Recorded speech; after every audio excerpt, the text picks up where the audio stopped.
All right.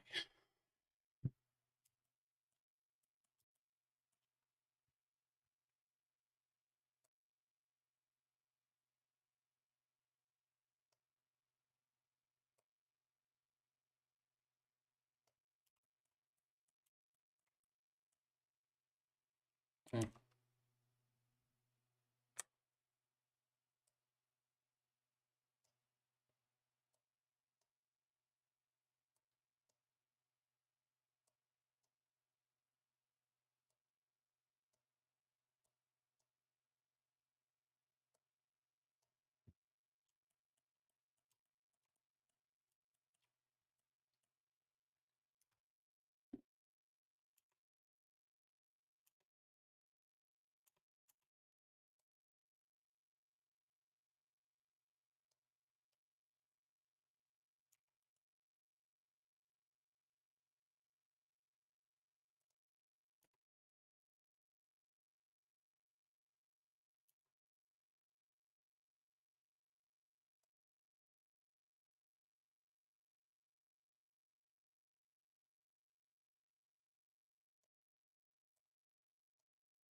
Okay.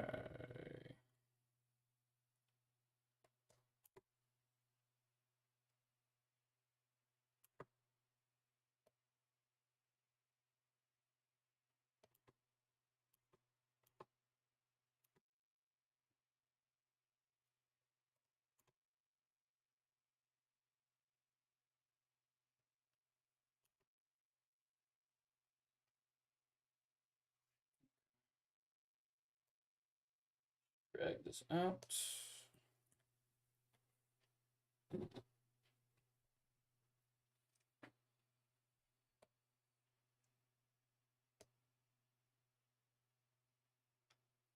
See, I don't know if anyone's watching, but if you are, hey everybody.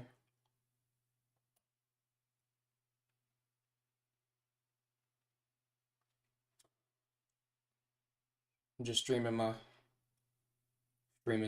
some work I'm going to be doing on this fight animation.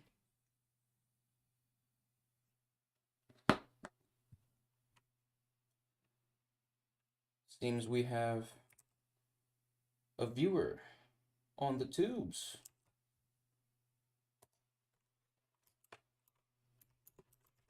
Hey folks.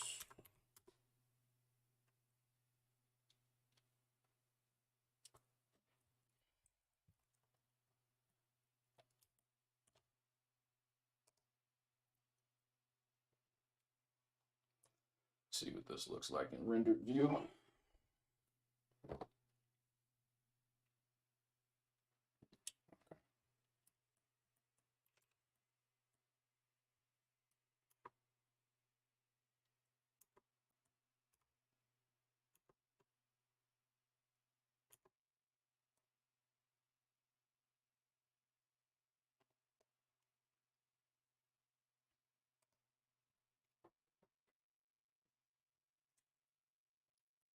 So I guess I'll go over it for the person that's here.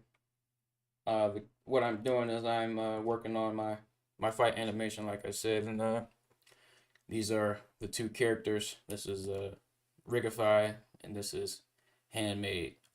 Uh, kind of speaks for itself. I use Rigify to make this guy, or at least to make his rig, and then I made this rig by hand. And the fight is based on the premise of whether or not it's uh it's better to animate with a rig used by Rigify or something that you made by hand. It's really just, an excuse to make a fight animation, but that's what I'm working on. I guess before I get started with this, I'll pull up for you the file that has everything put together. At least, everything that I have put together for the most part.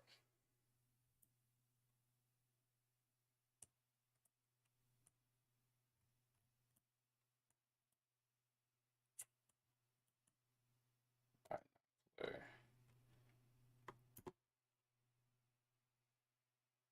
So this is what I got so far put together. There's a version on YouTube that has sound for this part. This is the file that I'm putting everything together in. I'm basically making everything in Blender. And once all of the 3D animation is done, I'm going to be adding 2D animation effects on top of everything to kind of give it its flourish.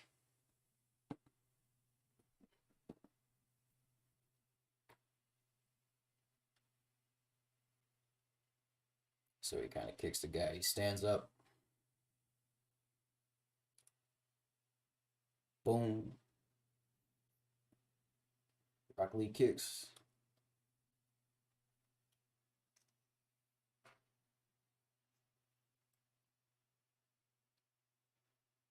Boom, boom, boom. And then the guy starts flying backwards.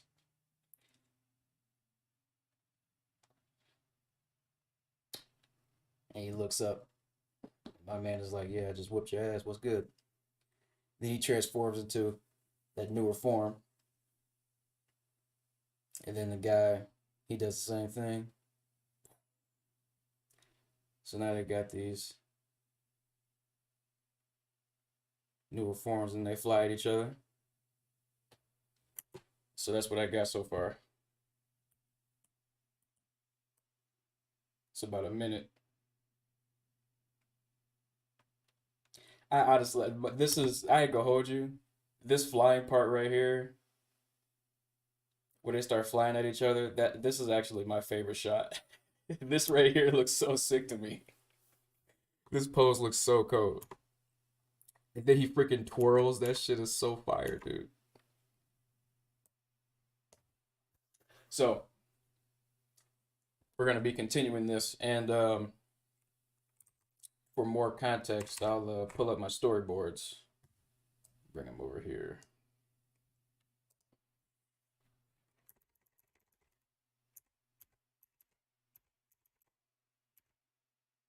So, I started making. So, the story of this is I started this fight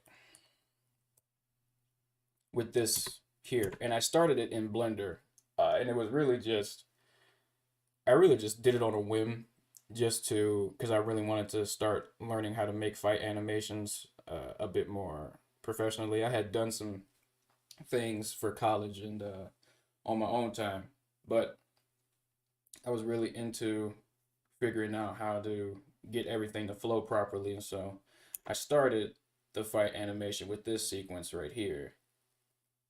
And I just came up with this in Blender kind of on the spot. And so this is where the storyboard picks off.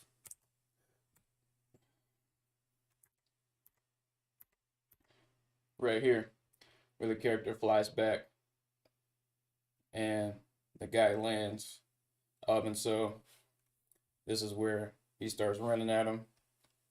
He looks up, he jumps up. I added the flurry of punches in Blender as an extra bit because I don't know, I wasn't super confident in how uh, this would transition into this. I would be more now, but I felt like I had to put something in the middle of there. And so he kind of lands, the guy comes from the smoke and he kicks. And that sequence where they're doing all the flipping or whatever, I put that in place of this right here. And then I have it transition into the scene where they're boxing, basically. And my man's in the shirt and shorts gets pieced up. So he gets hit with the Hadoken, and then he gets pushed back. And so this part right here, in the middle of this is where I decided to have the characters transform into that more blocky form that has more human anatomy representation. Because I wanted more expressiveness in the poses in the actual animation, and stick figures, you know, they only get you so far. So I kind of imposed the transformation scene in here, and what's going to happen is that they're going to transition from that bland white background, and when they first transform and go at each other in this scene, they're gonna literally break the floor apart, and it's gonna transition to like that scene from the Broly movie where they're like in between dimensions or whatever.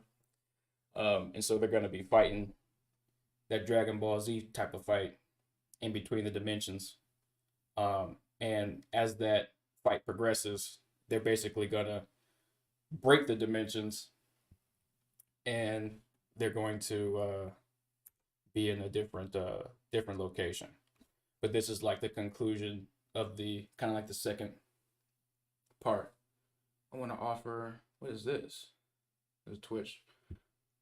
I want to offer a promotion of your channel. Viewers, followers, views, chat bots. The price is lower than any other competitor. The quality is guaranteed to be the best. Auto on, incredibly flexible and convenient. Order management panel. Everything is in your hands. Turn on. What the fuck is this?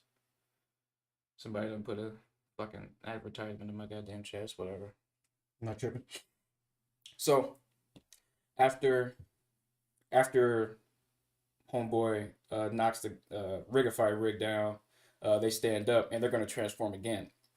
So he's talking to stuff or whatever, and then we transition over here. He's like he's like not holding back anymore, and so they go at it.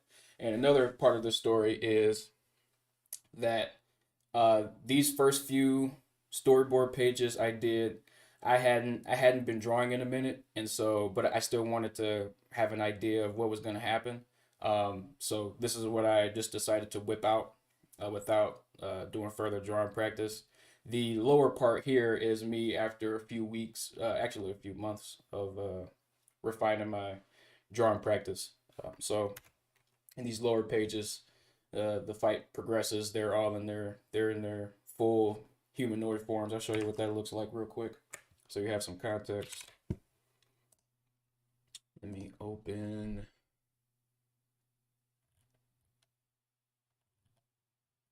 Let me see here. Where are the characters?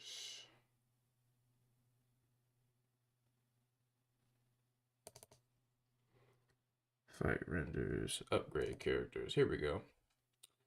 Mid-grade. Upgrade. Here we go. Let's see here. Yep.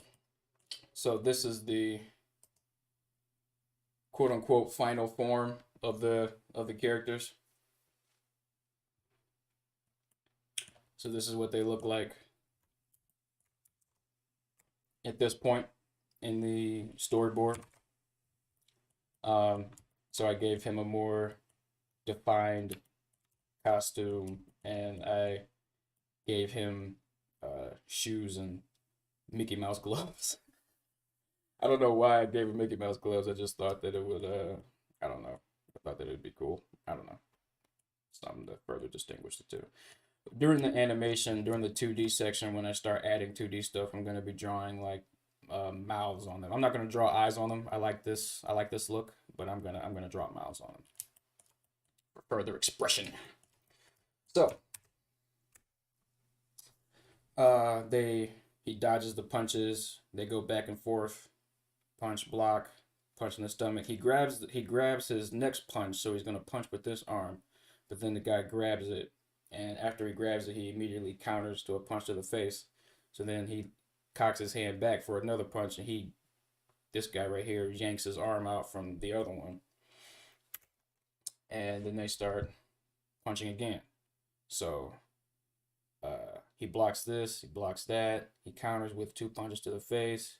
This guy blocks the next one, blocks the next one. He does a kick, does another kick. He kicks over him, he trips him, he lands on his hand, he twirls around for a kick. They both kick, and then they basically start breakdancing. So they're gonna be doing, all that spinning shit that people do on the floor when they start breakdancing.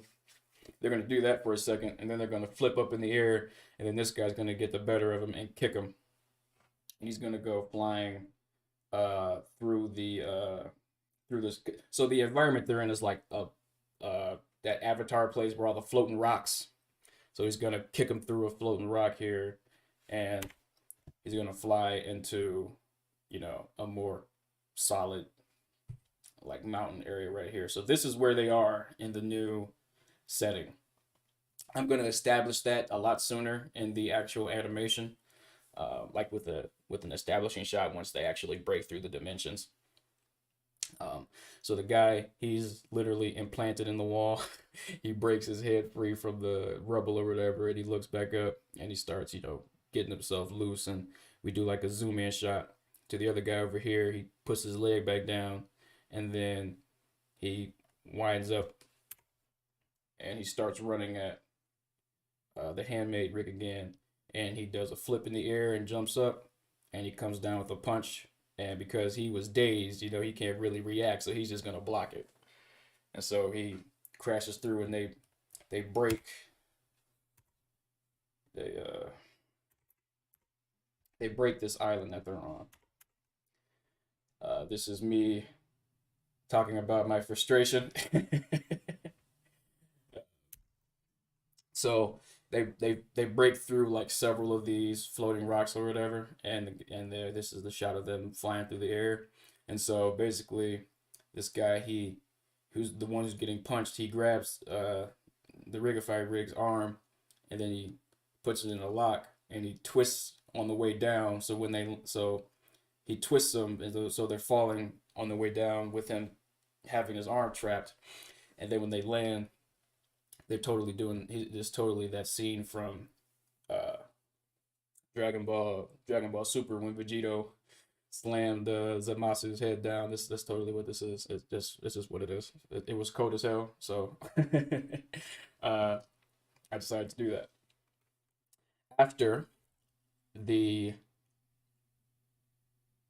after he slams his face to the ground, he kind of like powers up or whatever and blasts the guy back. He's sliding back and he goes flying at him again, but this time the guy ducks and hits him with a super hard gut punch. And then the handmade rig kicks the Rigify rig. And this is another Dragon Ball reference you'll notice if you old enough to play Burst Limit. There's always a scene where a person gets punched in the stomach, they react, and then they get kicked to the side like this. So he flips back up, and then it's more Dragon Ball Z shit, pretty much. They both punch each other, they disappear again. This is classic Dragon Ball Z right here. So they're fighting, they're doing the super fast punches or whatever, back and forth. They're destroying more floating rocks. And so then the Rigify rig kind of gets the better of him in this exchange. He flies up and double fist punches the handmade rig straight to the ground. Handmade rig powers up, breaks out of the rubble. And now the Rigify rig is up in the air, the handmade rig's on the ground. And the Rigify rig, he starts powering up this like energy blast or whatever, right? And then the handmade rig, he starts doing this Kamehameha, and then they both blast each other. And it's super intense. They're both, struggling or whatever, and then they both yell, and then it's a big explosion and a dramatic finish, obviously. um, and then the Rigify rig falls to the ground. The handmade rig, he's exhausted and tired. Rigify rig kind of rolls over, and the handmade rig walks up over to him and offers him a hand. And the Rigify rig is mad about that. He's salty a little bit, but he thinks about it, and then he grabs his hand, and now they're like buddies or whatever, instant buddies. But there's another crack through the dimensions happening, and they're both like, "What's this?" And this guy with spiky hair, he breaks through the dimensions, and he looks up at him, and now he's ready for action. And so he powers up, and they're like blocking the force of his power. They're like, "Holy crap, who's this guy?" Um, and like it's gonna cut off like with a zoom into his face or some crap like that. I didn't draw the rest of it. I just came up with that the other day. So this is kind of where the fight's gonna go. Um, so I'm gonna be using this to help me do the rest of the fight here. But where I'm at in the animation is, where am I? I'm like right about here where they're doing the initial Dragon Ball Z type fighting. So this is what we're going to be working on.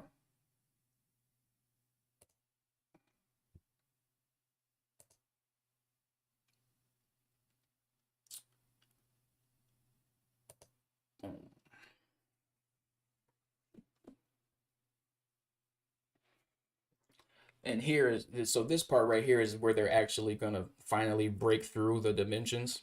So after this clash right here. So there's actually going to be a point where zoom in and then boom, and then they're going to zoom right back out. So I'm actually going to grab the camera and have it zoom in with them after that just a little bit.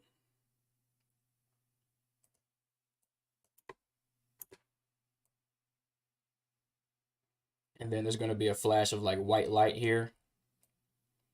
And then the camera is going to back off. So I'll maybe I'll maybe give it another frame right here. And then the camera's going to back off like super fast. So it's going to be here after that.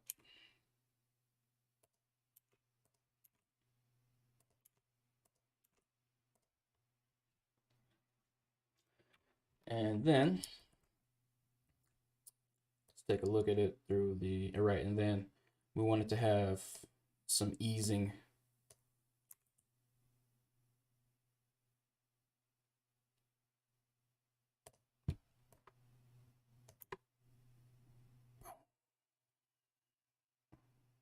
Okay. And I might even add some shake here.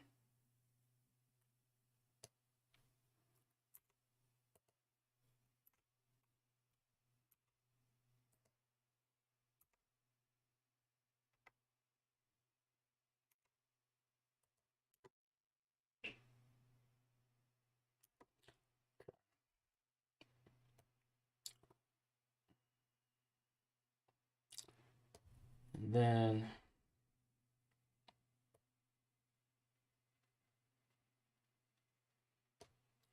for these guys here, it's best to do things one by one.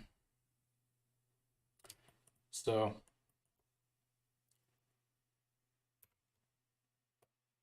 let's make sure that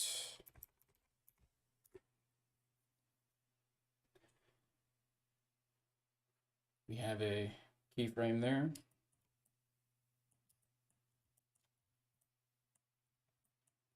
And then we're going to have this guy back up.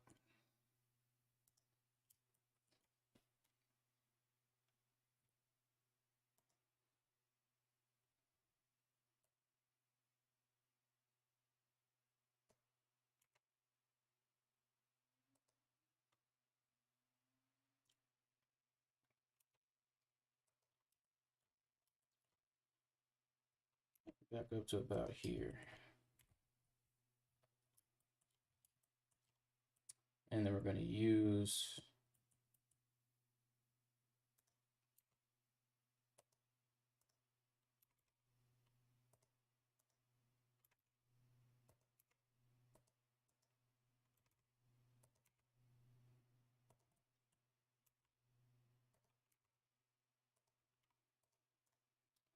so a tip to good animation is good posing. You want to try to pose your characters in the most dynamic way you can.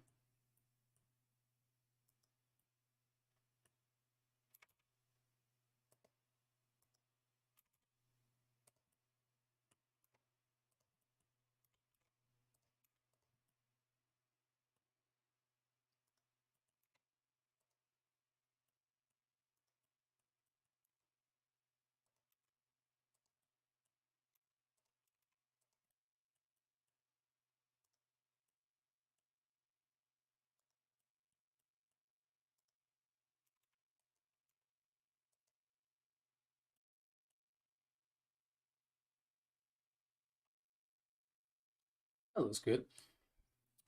I'm gonna select everything, make a keyframe for that. And then we'll have this ease off a little bit as well. So we'll just add a little bit of movement here. And then we'll add some movement here. So we'll kind of bring this arm in. Kind of bring his head out.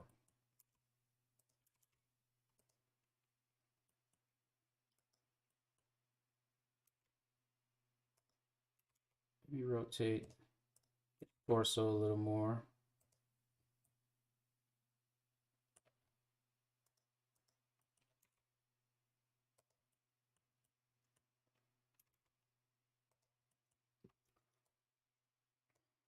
Okay. That's exactly what I want.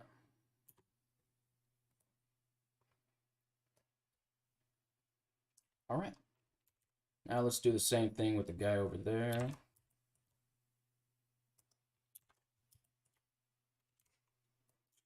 Make sure that there's a keyframe on all of these.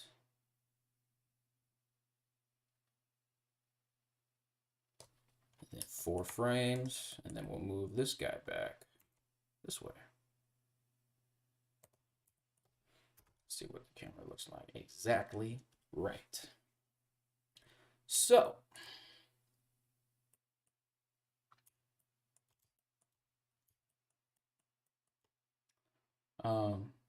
next we're going to do the same thing with this guy. Move him back.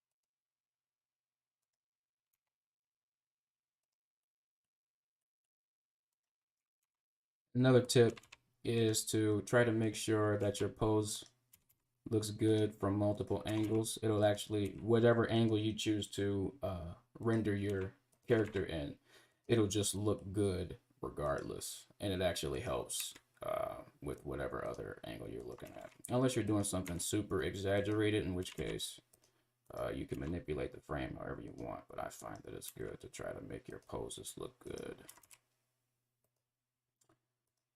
on multiple fronts.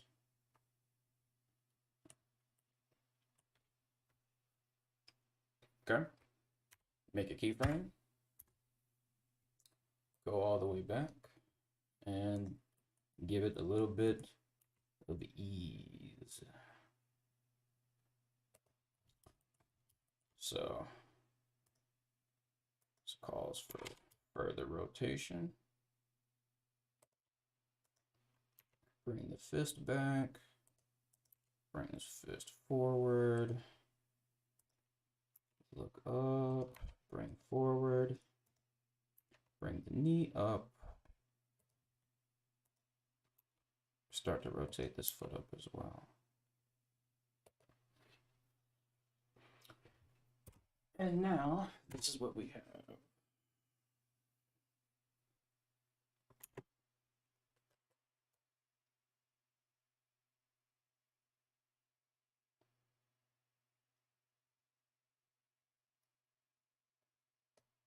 So make sure that the camera stays on them.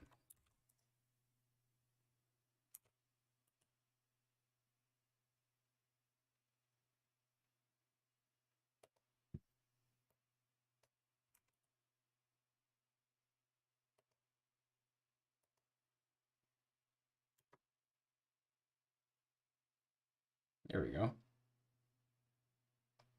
Boom. Boom. All right.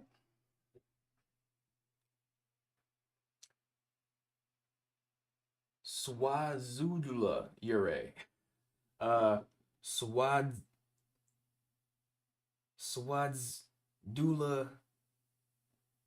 Bro, how the cuss do you say that, bro? I have no clue. How you doing, cuz? Red Jacket Man, what's good? We are here animating today. I'm basically just working on my animation and I'm chilling, you know.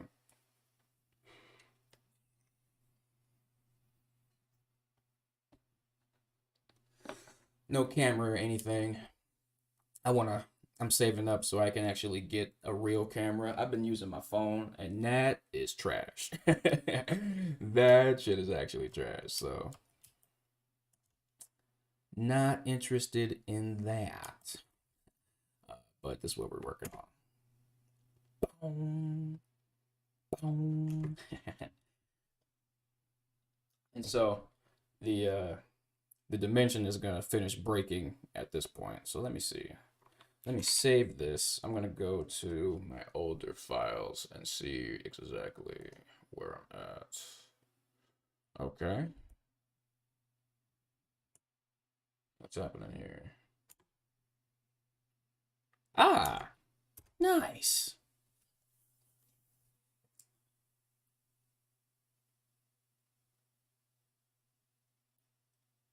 Cole from USF? Cole.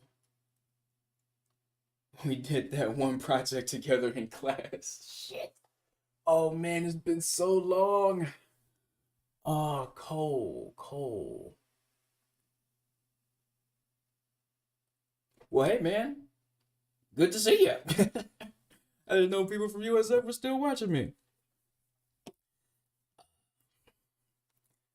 Hope you've been chilling, man. I've been chilling like a mad villain myself. So let's see here.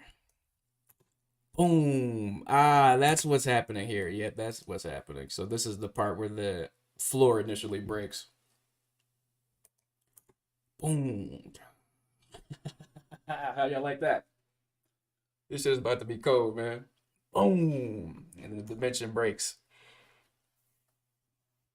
I wonder what this looks like rendered. Let me see the fucking render view. Yep, here it is. So I'm gonna change the background. I might render this in transparent so I can have something different going on in the background. Yeah, so these rocks were totally simulated, yes. So Blender has this add-on Oh no. That was totally a simulation. Yeah, it was totally a simulation. So it's this add-on called Fracture. Uh and or is it called Fracture? It's called something else. Hold up.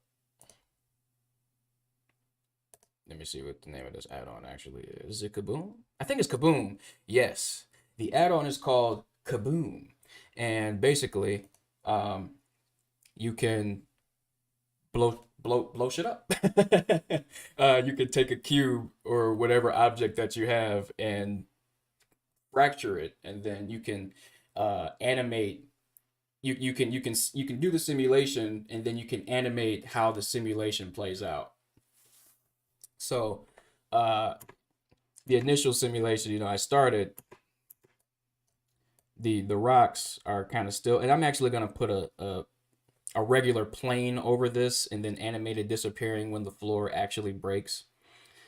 So it'll look. So I can actually do that now.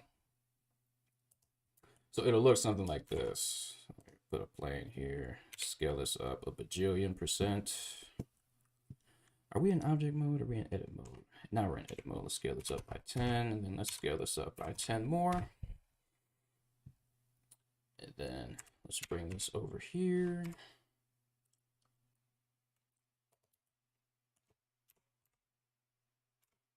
Like so. And let's give it a material. Okay. That's fine. That's good. Oh, wait. My computer. Okay. Wunderbar. Wunderbar. So now the ground is fine. And then when they initially clash, boom. So right here is where I'm going to move the plane. So I'm going to grab this keyframe here, duplicate it to about here. And then on this frame, I'm just going to shrink this. And then I'm going to just move it far away. And now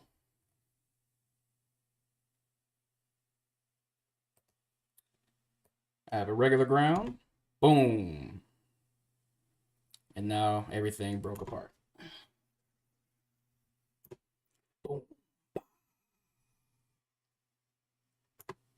All right, so since you're here, you might not have seen the earlier parts of the stream where I showed everybody my storyboard or my the progress of the fight animation as I'm putting it together in the other blend file.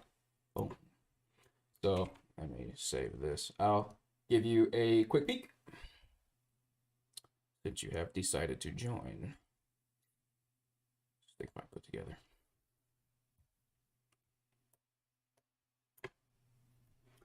So this is what I have so far for the animation.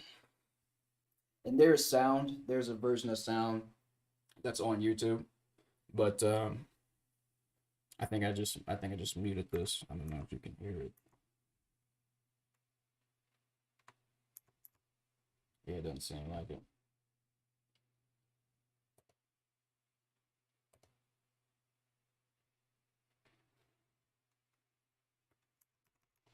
I'll cut the volume down.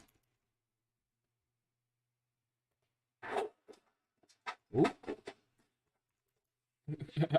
I found the sound. I found the sound.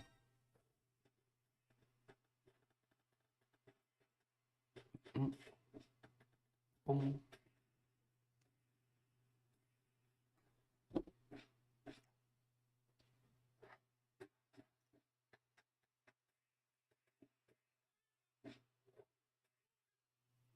So then the guy lands, he tumbles.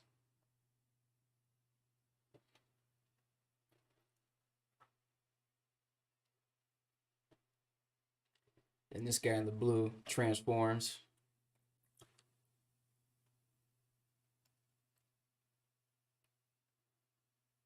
Boom. He transforms. So the guy in the blue, he starts going at him.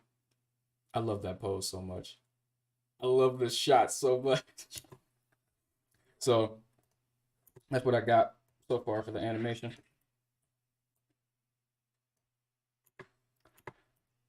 Like I said before, this shot right here, man, that looks so sweet to me. It just looks so sweet to me. And then the dude freaking twirls and flies at him. That was great. That was great.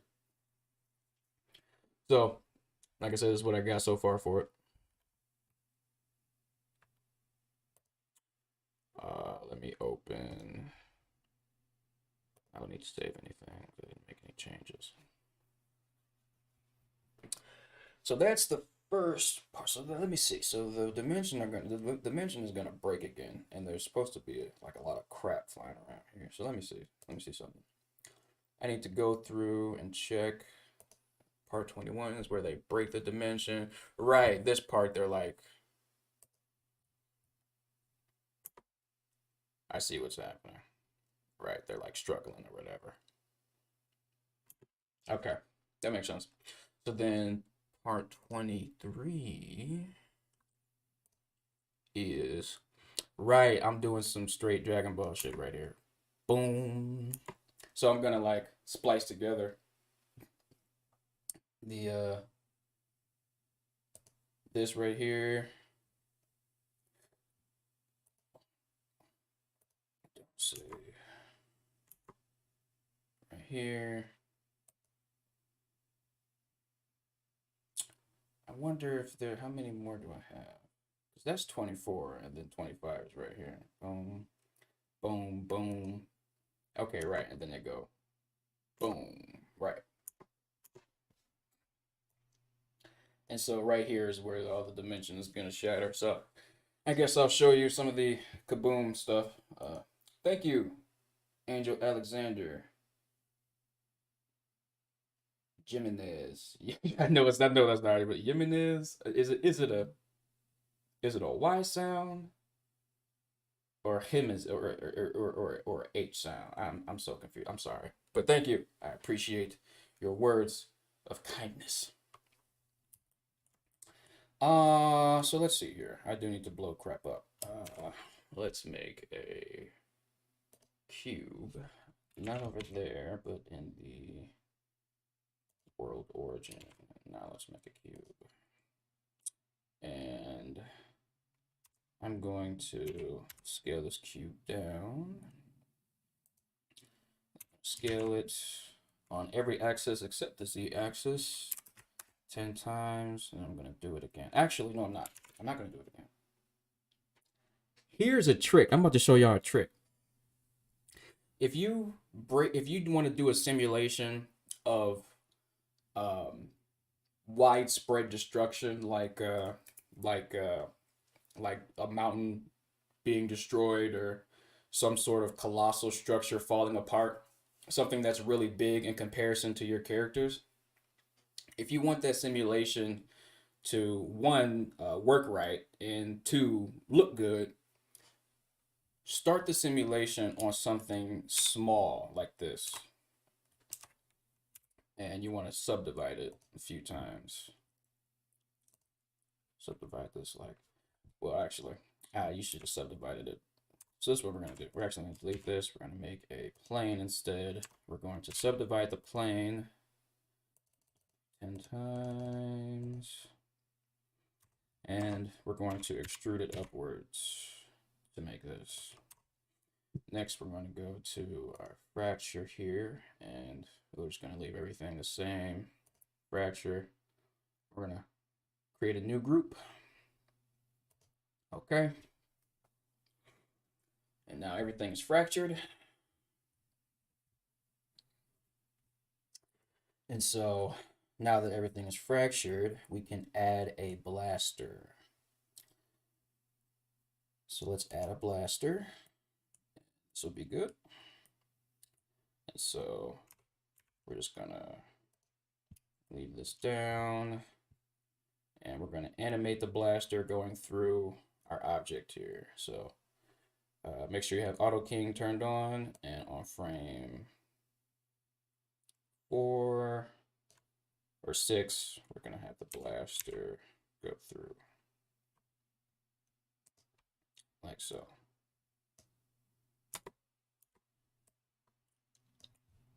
So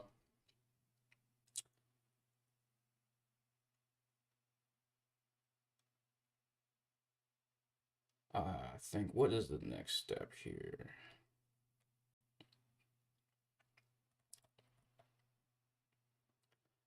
Next step, I think, because I think you can hold it before the fracture happens.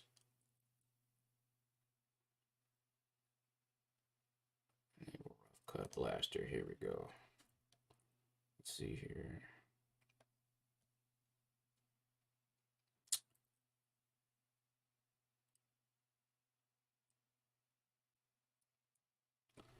So I think you can select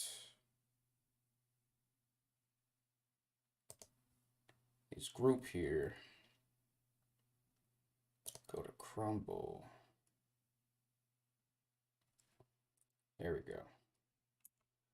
And basically the crumble holds this in place until the blaster gets to it.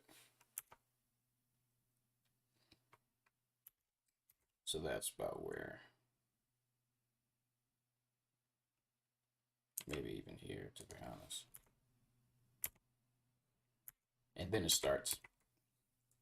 So that's perfect. So if we'll try this range first, and then we'll hit blast on this.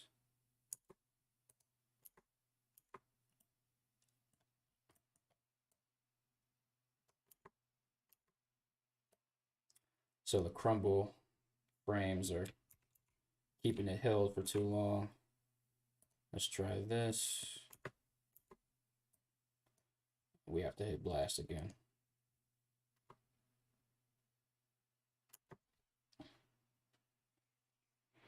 It is not blasting. Let's see here.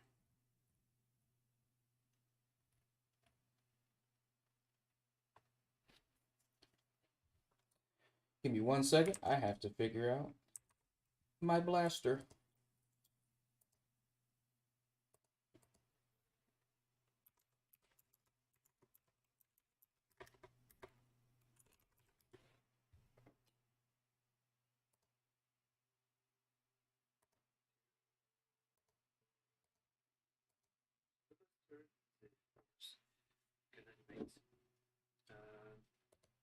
This one have one shooter and the second one for the Best way to learn, guys, is watching tutorials. let's see that works. Factor by default settings by default let's say 800 parts and fracture. So you can import your Go get this add-on, by the way. You definitely want this, 100%. So what we can see new and you should okay. There we go. That's been added, but with no effect on the fade. Okay, so it goes like this, and so you have your fracture sinks, and now add the blaster. So the blaster is a force you can animate to reduce one reduce Okay. force inside, and one for the dynamic dynamic enabler for the rigid bodies, and some settings here for the force and customize the force direction. You can push it up like this and make it spin much more like this. Okay, and you can animate it. So you can make a progressive. Right, you animate it. You animate the blaster. Like this. Mm-hmm. It might need more frames to actually calculate. And let's see what happens. So go to simulation. Simulation, you just have to hit next. And here we go. So this design is cool because you can try and retry again just by changing values. like maybe it's stronger. Okay. Let's go back here. And let's redo some of this. Let's get rid of those crumble keyframes and only worry about blasting right now. Let's try moving the time frame of this up a little bit and hit blast. No, still not quite enough.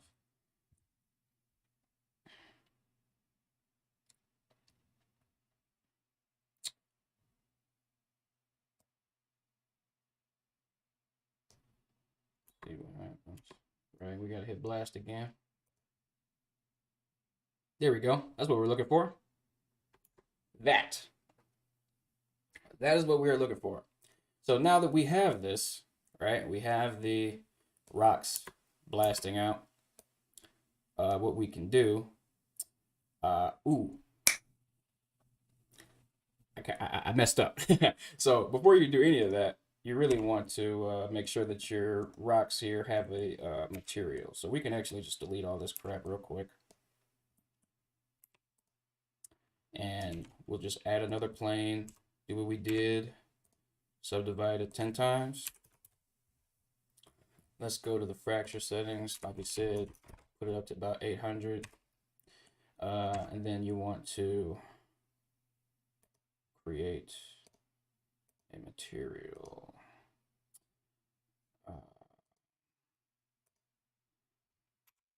You can extrude this up. And now we can fracture, create a new group.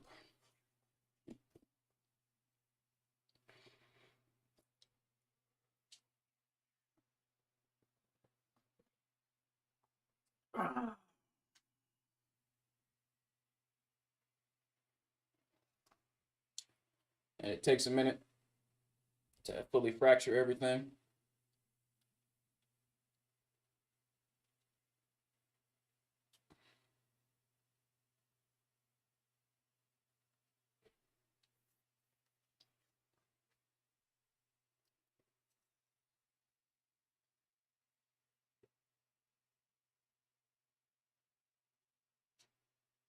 All right, now we got a bajillion pieces here. So, add a blaster, bring it down, turn up the core radius. On frame 14, we want to move it up. And now we just hit blast. Boom. So we probably want to turn up the core radius a bit. And what is this? The force power. Yeah, let's turn this up to like 30. And then hit blast again.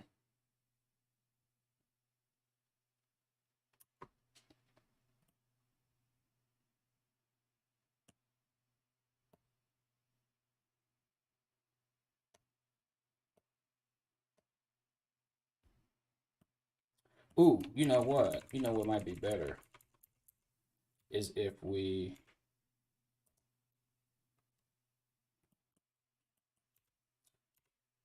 move this on the y-axis, rotated this about 90 degrees. Whoopsie daisy, that is not it. Damn it. Negative 90 degrees, there we go. Now we can fracture it.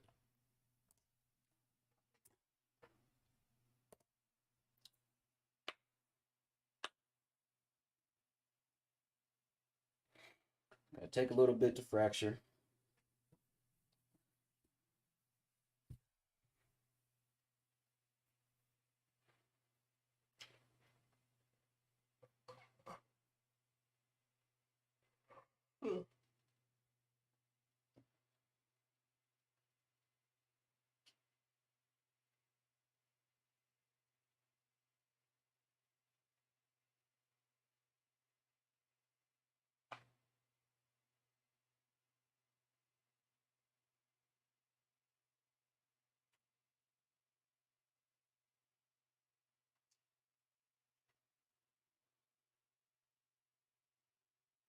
Just waiting on the fracture process. Just waiting on the fracture.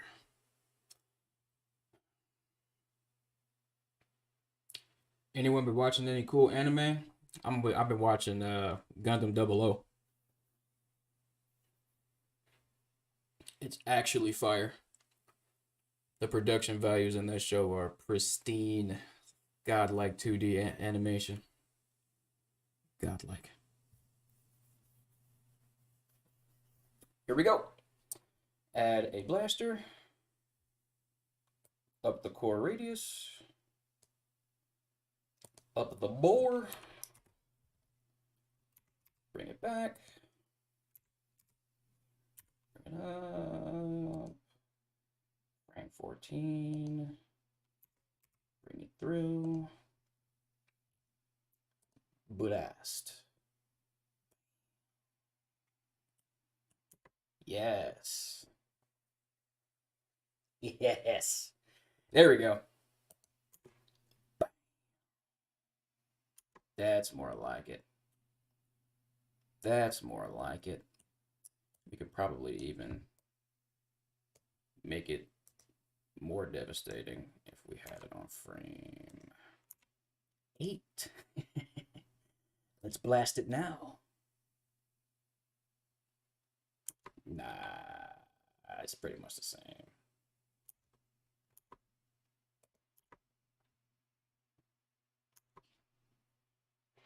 There we go. Hoi. Titan Janny, love you too. Obviously, bro. Y'all doing good? Kablam! Okay, so we have that. We have the rocks breaking through. Now we want to actually bake this simulation. So let's select our group here. And we're gonna let the simulation run a couple times.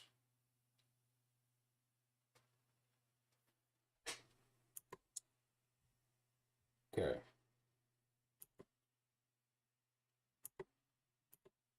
All right. So now that we have that, we're going to bake the simulation.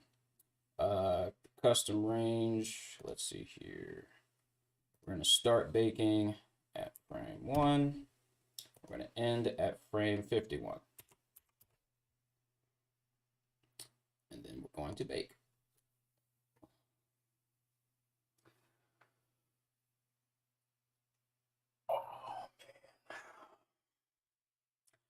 This takes a minute, or does it?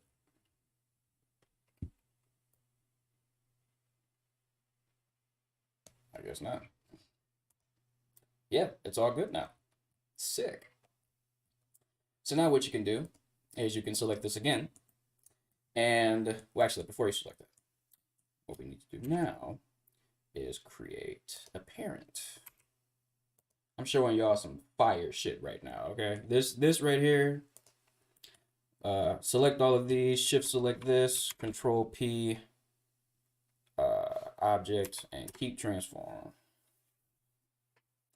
So now all of these rocks are parented to this circle here. And now with this circle, I can do whatever I want. For example, I could, where's the camera? There's the camera. And the plane is facing that direction, and it breaks away that way. Perfect. With this circle here, I can rotate it on the z-axis 90 degrees. So now the rocks are breaking through and facing this direction, which is what we want. We are now going to bring this.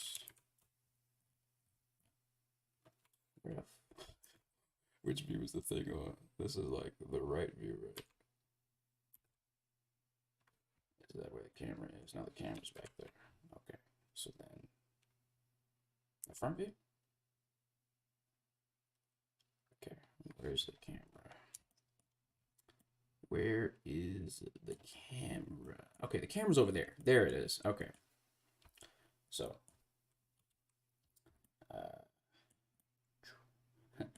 move this in the back. Then we're going to scale it up a whole bunch. Scale this up by 10. Scale this up by 10 more.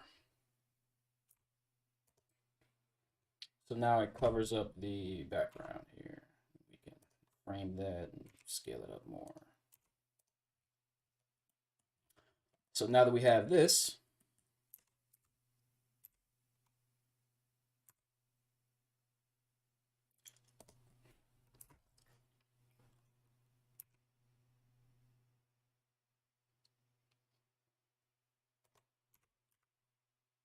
we can use this as our dimensional breakage. All right. However, now we have to time the breakage to where it's supposed to occur in the fight.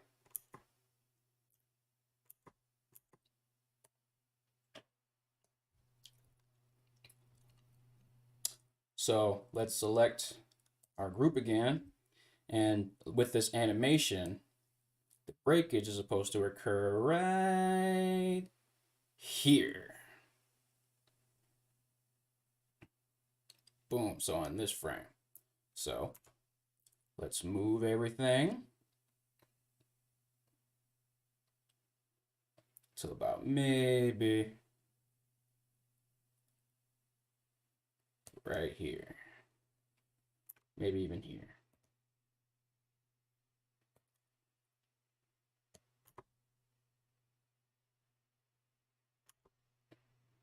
And now we can play with the animation. So from this point, we can scale it up. Boom, right there. So let's do that. From here, we'll just scale up.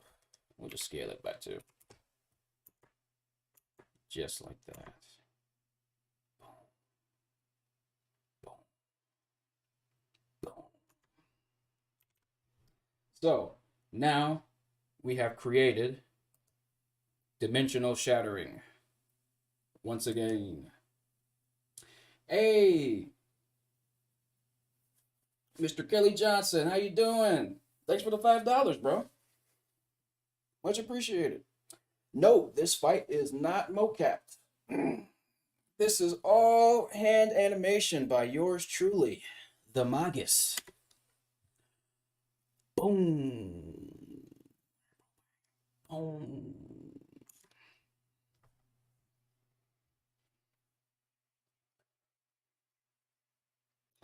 So there we go.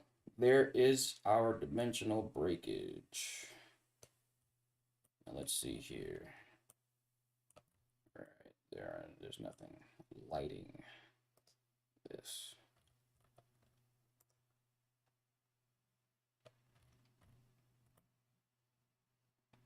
Oh, I see what's happening here. The light source is from behind. So I wonder what's going on with the lights in here. Aha.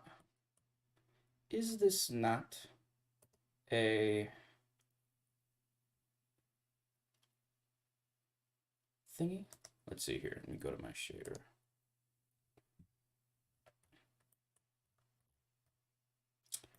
Darn it all to cuss. That's fine though, because we can change this. I'm gonna make this Lightning Boy shader. I'm going to get rid of that. Get rid of that. And we're just going to add a. Just going to add a color layer here. Boom. We're going to make this color white. We're going to make this a white color. Yes, it has taken me a while, Kelly. It's taken me a hot minute. All right. But I'm making progress. Slow and steady. Slow and steady progress. Once I'm done with this, if you stick around, Kelly, I'm going to show you what I have so far for the fight and some of the storyboards I have for it. I just want to finish this. How do you deal with background images being washed out in Blender? If you change the world color, it affects the brightness of the shader. Well, there's a few things you can do about that, right? So you can render your scene in Blender holistically, like you can create the entire scene in Blender in one scene and just render it that way, or you can composite your scene with multiple layers. So that's what I'm doing. The way I deal with that is I'm not really actually going to be rendering the background in Blender for much longer. I'm going to be rendering the transparent uh, background so that I can add my own stuff later in post. And that usually diminishes any of the extra editing that you have to do. Why didn't you just mocap to save that time? Well, I work at a motion capture studio for my job, and as fun as that is, I always thought that hand animation looked superior than motion capture animation. You can always make something look really choreographed and cool, in motion capture animation, and that's cool or whatever. You definitely can change things around and all that, and make some cool stuff. Monty Ohm used a lot of motion capture, and he made the most godlike animations of all time. But uh, me being trained in classical animation, both 2D and 3D, I want my work to reflect what I'm passionate about, which is hand animation or handmade animation. I just think it looks. I think you can. I think you just have infinitely more control over it. So that's why. And thanks for the $2. In fact, thanks for the other five and the other two. I really appreciate it. Who was that guy you mentioned that used mocap? Oh, Monty Ohm. He passed away in 2012, but um, he's a legend. He's a legend in 3D fight animations. If you ever heard of a show called RWBY or Ruby from Rooster Teeth, he's the original creator of that show. In fact, I'm pretty sure he made that show just so that he could do a bunch of fancy fights because the story in that show is garbage, but the fight animations, at least when Monty Ohm was still alive, were fire. If you're interested in checking out some of his fights, you can look up Dead Fantasy, um, uh, Haloid. I think he did one where it's like Mega Man going through some bad guys or something like that. But yeah, he has a few different fights on YouTube that you can look at. They're old as hell. They're ancient. If you were around on the internet back in 09, 08, man, it was he was posting some fire that we had never seen before. This was like, oh, and it was one guy doing all that, man. Yeah, he did, dude. It was tragic because I looked up to him. I looked up to him. He died very young. Yeah, I think he died from a bee sting or something like that. I think he had a bee allergy or something like that, and he passed away. Um, so yeah, it that's very tragic. And I definitely, heart goes out to his family that he left behind. I know he left behind a wife at least. He was a cool cat from what I seen, from what I saw. He was like a really cool dude. He was physically adept, so he was actually able to do a lot of those sweet flips and kicks himself, and he motion captured himself a lot of times doing that stuff, and then he brought it into his animation, um, which is really the ultimate goal. I'm trying to get myself to be a bit more physically fit so that I can actually do that because I think that's the best way to animate is if you can actually do some of the moves that you're trying to animate. You don't necessarily have to be like that. You do not have to be like that to animate good, but I definitely think it's beneficial. Absolutely. So yeah, R.I.P. Monty Ohm. I give much reverence to that man. He's a huge inspiration for me to do the stuff I'm doing right now. There it is. That's what we want to see. And I actually don't want this crushed stone crap. Get this shit out of here. I want the rocks. Boom, motherfucker. Can you show us how to composite a background? Well, to be honest, I'm still, figuring out all that process myself. Like I said, you want to, I mean, I guess I could throw something together real quick. Let me see. How do I think about this? How would I show that? Hmm. Hmm. Okay. I would have to prepare some things, but I could give you a gist, especially since you're paying me money. So essentially, I'm gonna make a new scene real quick, and I'll show you what to do. Okay. So let's say you're trying to make I don't know, some sort of rocky environment or something. What you can do is you can create. I know Blender has a landscape thing. One second.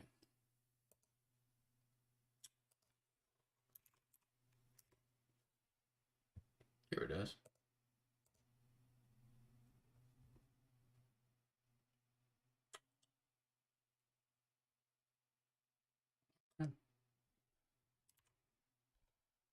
So you can create a landscape like this. Um, you'd probably want to texture it in Substance Painter or something like that. I don't want to go through the whole process of creating assets and texturing them and all that. I'm pretty sure you can figure that out. But let's say you have your environment, right? Let's scale this up 10 times, and then we'll scale it up 10 more times. All right, so this is your scene or whatever. And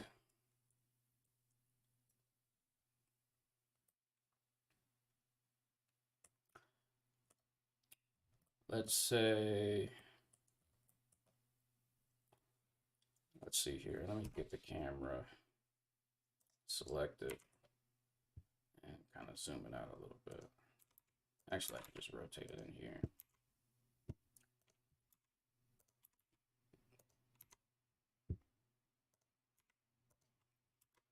So let me see. You can have something in the background.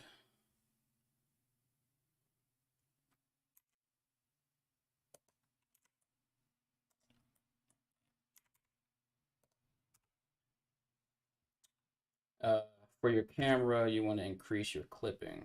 So let's see here.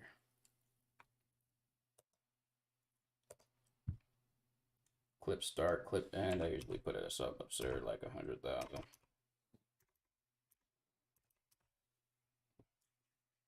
I can see everything. Then you also want to make a regular ground plane. Scale it up by 10. Scale it up by 10 more.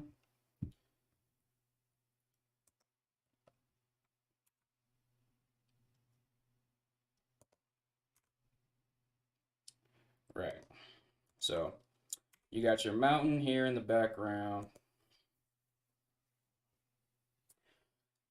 Let's duplicate this and rotate it on the z-axis 180 degrees.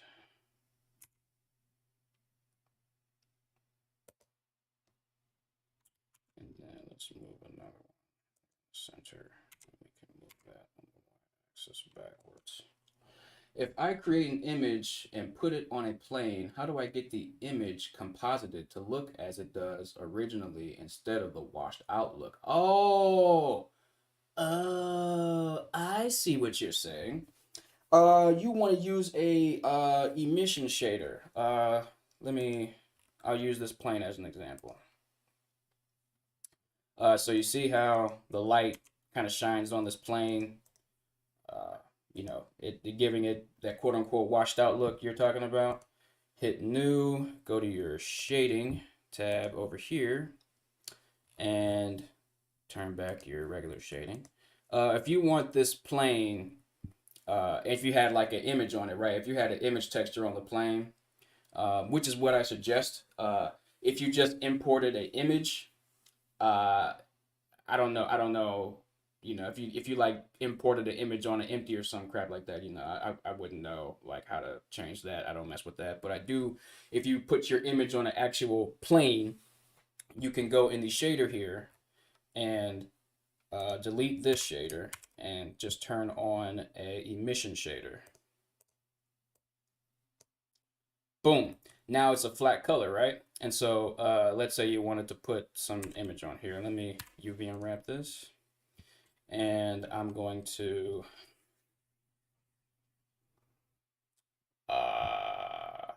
let's see here. Go to my file explorer. Let's go to pictures and let's see. Something interesting. That's a T-Rex. I know I have some environments. Screenshots. Where's my stuff at? My pictures. Here we go. We are looking for an environment. Hey man, you know, I don't agree with everything that he was talking about. I definitely don't, but he's definitely an influence on me. I'm not gonna lie. Especially his videos that are actually talking to men, not necessarily the ones where he's, you know, yelling at females or whatever. That's funny sometimes. Sometimes he's doing a bit much. Sometimes he's doing a bit much. He just is, but overall, his direct message to men, I think, was pretty useful. So I found the texture. We're gonna use this Miami picture right here. Where to go? Or fuck that. We're gonna use Sandy Beach. Bring it over here, and we're going to plug this into the color. Boom. So you see how your image is plain with no, you know, there's no shading or lighting or anything on it. That's how you do it. So you can, you know, rotate this 180 degrees. You can flip it and then move it in the back. And then if you want it to be really fancy, you could scale it up. Move that there. Maybe that's a bit too big.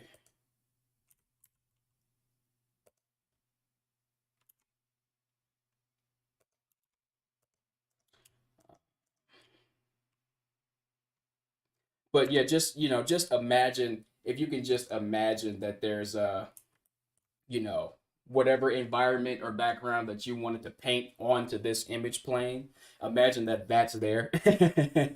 And the image is, you know, here, and it looks normal, right? And right, it looks normal. And I think you can even increase the brightness of it if it feels a bit too washed up for you, you know, so you can make it even brighter. uh Hey, big fan, love your work. Thank you, Tezka Oka, much appreciated. So yeah, there you go. That is how you do uh, a background, and then, you know, you can render it or whatever, and it'll, see here, F12. There you go. Like nothing was there.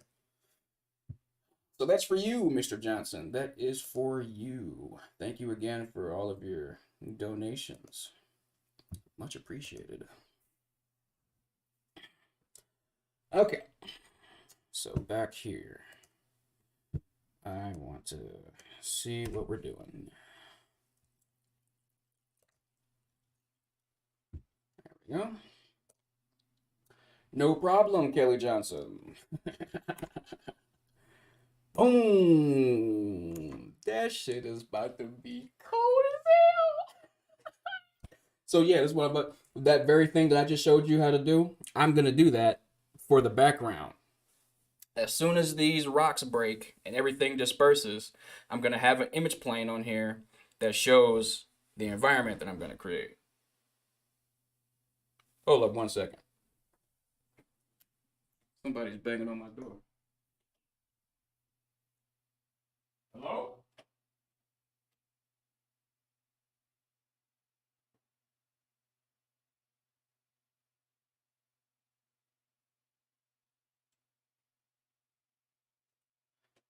Okay, that was weird. That was weird as hell. Sounded like somebody was banging on my door, but wasn't nobody there. All right. Boom. So everything breaks apart. And so now I have to actually construct this environment that I'm thinking about. Oh, that's gonna suck. Okay. Let's see here. How do I go about this?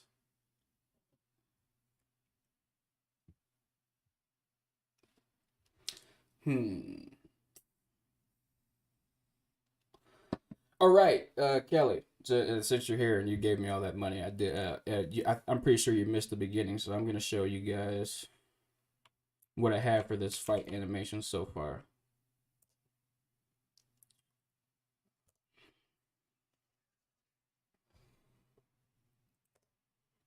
Okay. Feast your eyes on the greatness.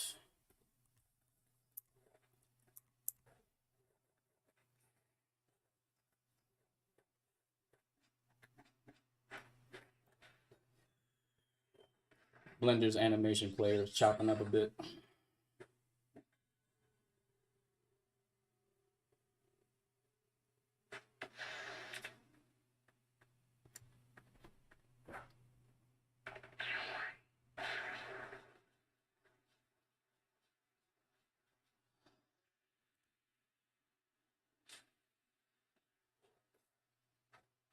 White channel.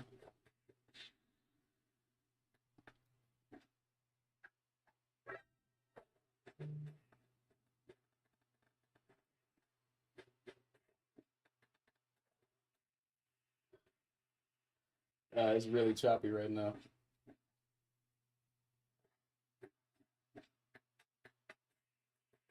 There's a version on YouTube that has a sound and everything on it with much smoother animations. I might have it played through a second time to have it kind of go through everything.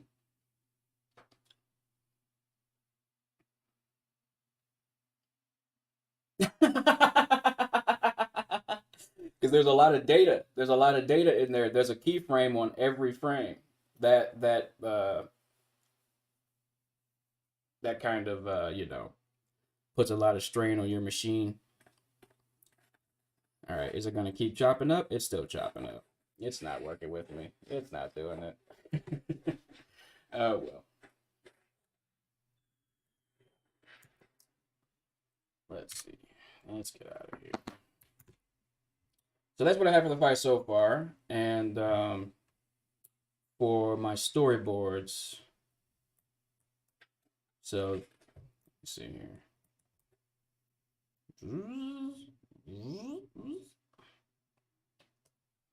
So in my storyboards, this is where I left off. Let's see. Let's go.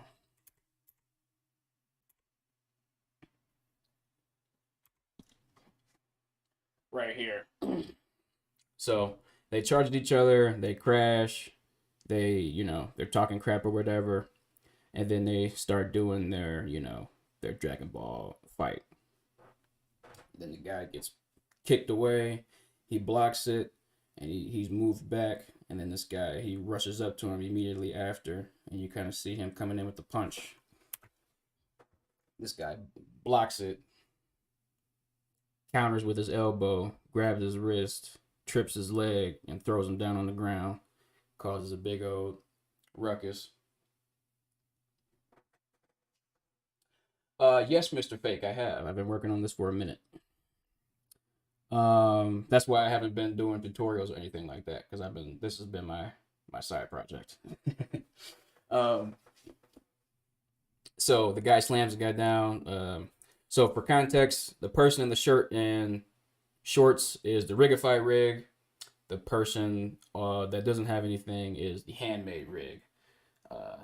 My manual animation file is much smaller.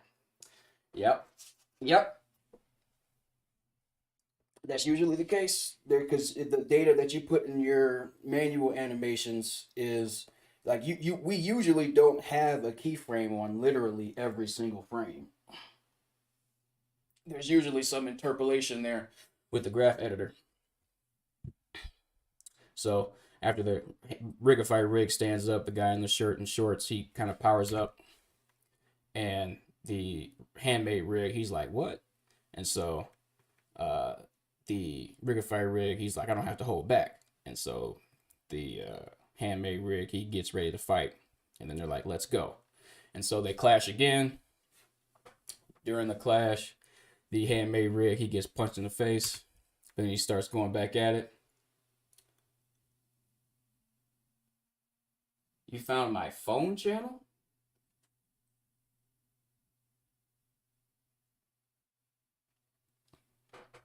I to say my phone channel. That scared me a little bit. I was like, my phone numbers? But so he keeps going. So there he's trying to punch the Rigify rig and he's dodging, and he goes in for a smack in the face, punch in the gut. Then he goes in for another punch. The handmade rig blocks it. He punches the Rigify rig in the gut. Rigify rig blocks his next punch.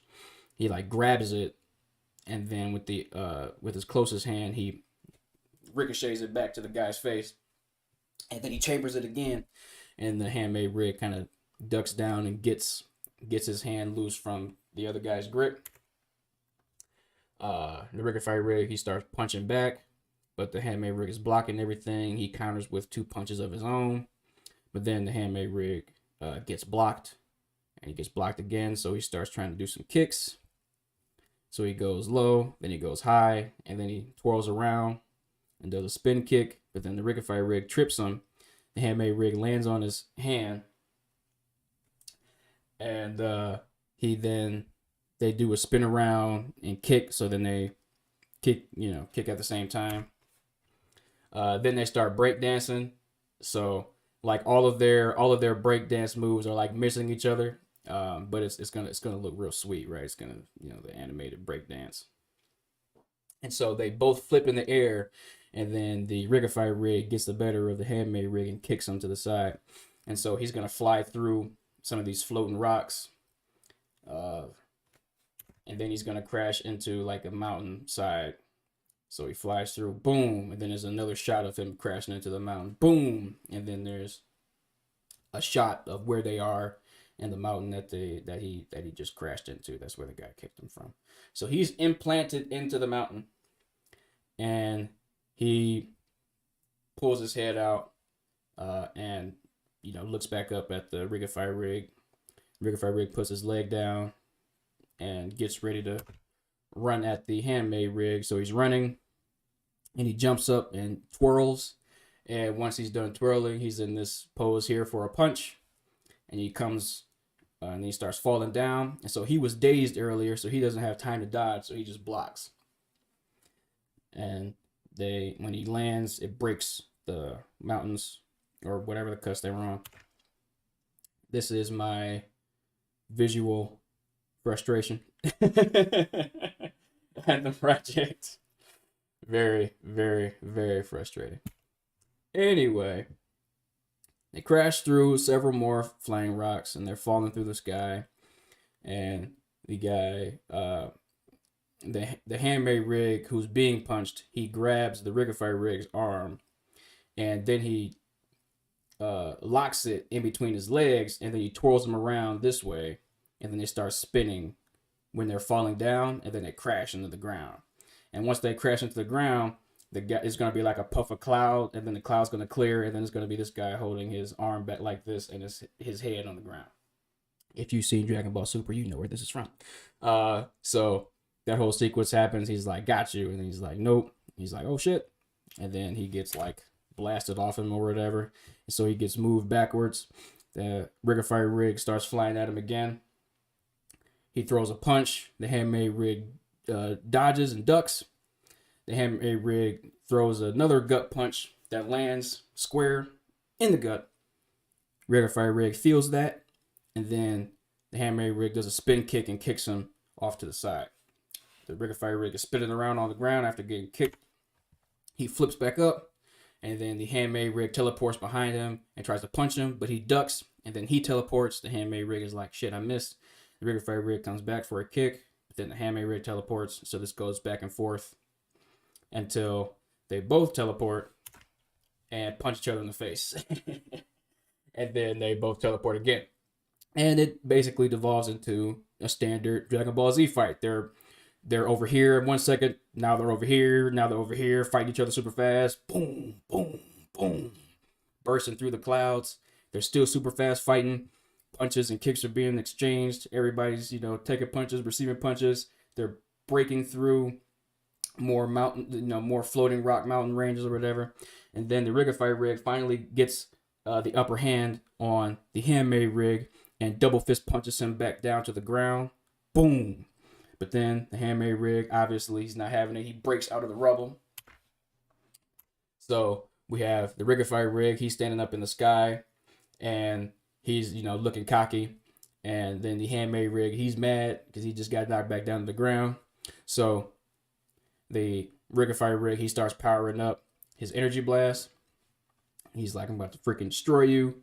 The handmade rig is like, nah, because I have a Kamehameha, so I'm going to blast you. And so they start charging up their blasts, and then they launch it at each other. And then they do the clash, and then they're struggling, and then they scream, and then dramatic finish. It's done. Fight's over.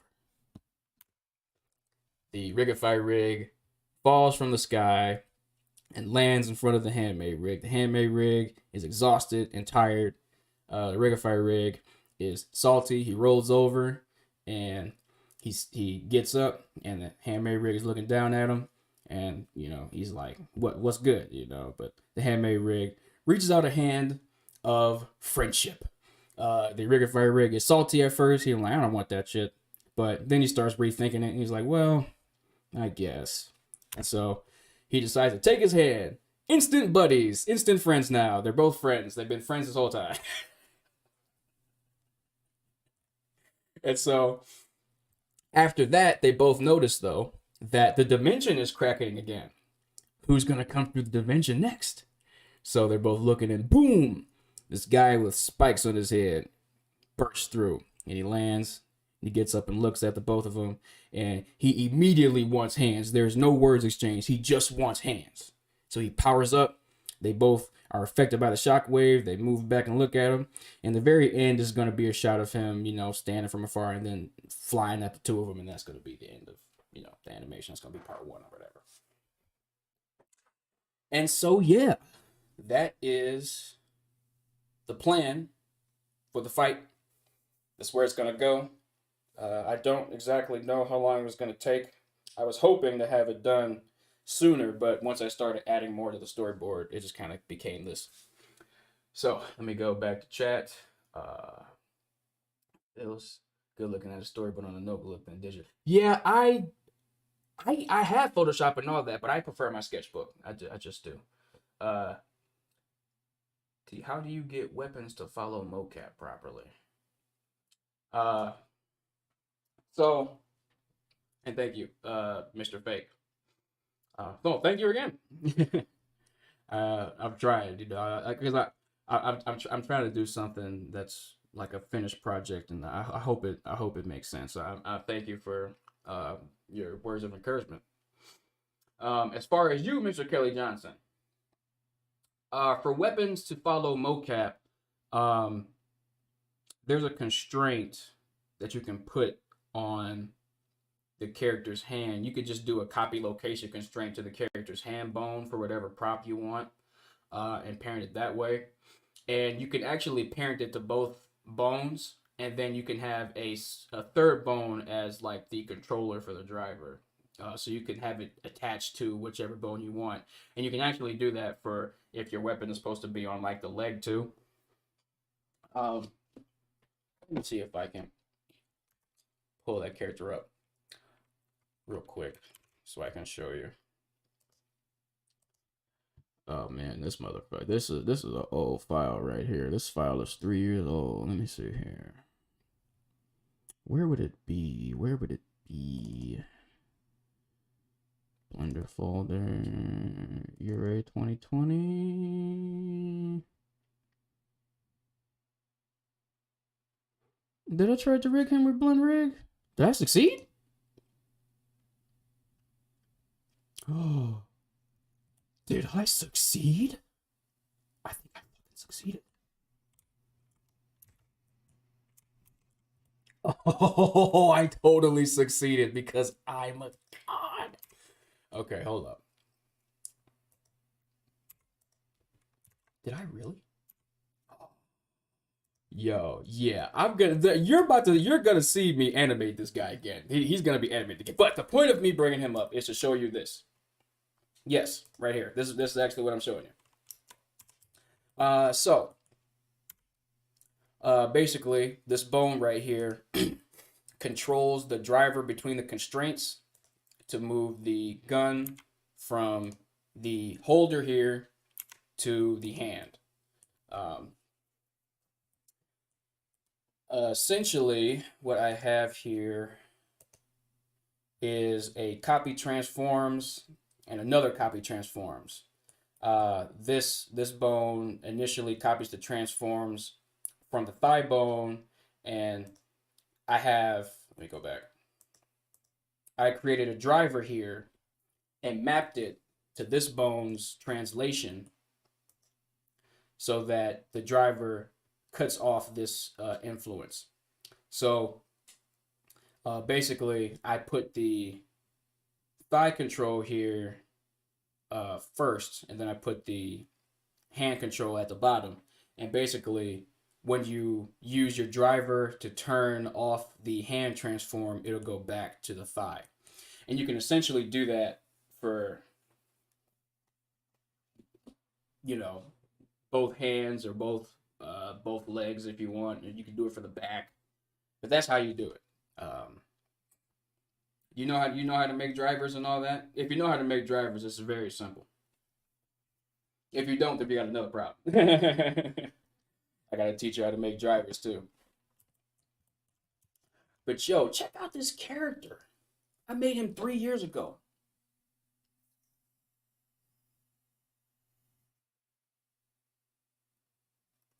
Load textures, load.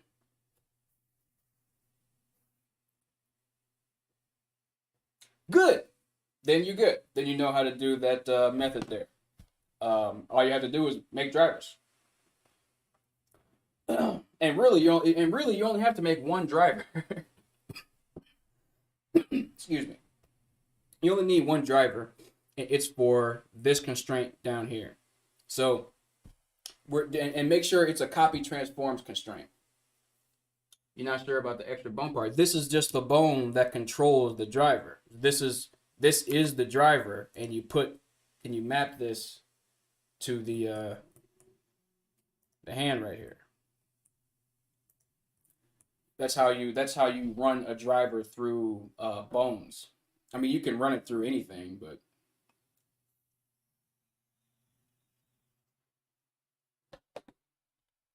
so like I'll open the driver editor and show you.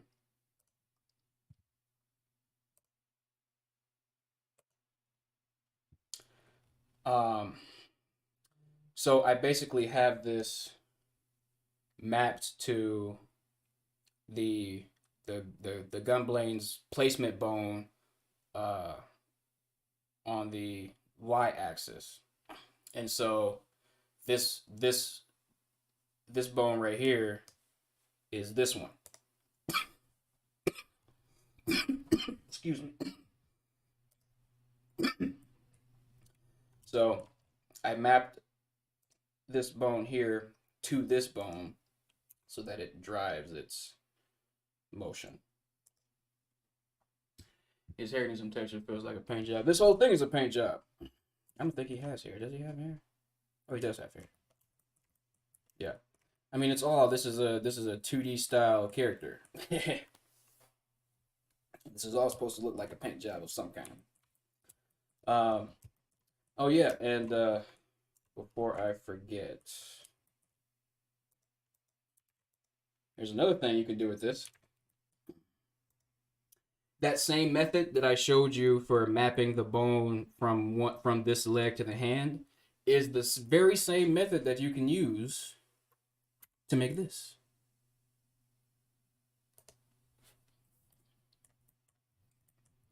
You can use that exact same method to make the transformation.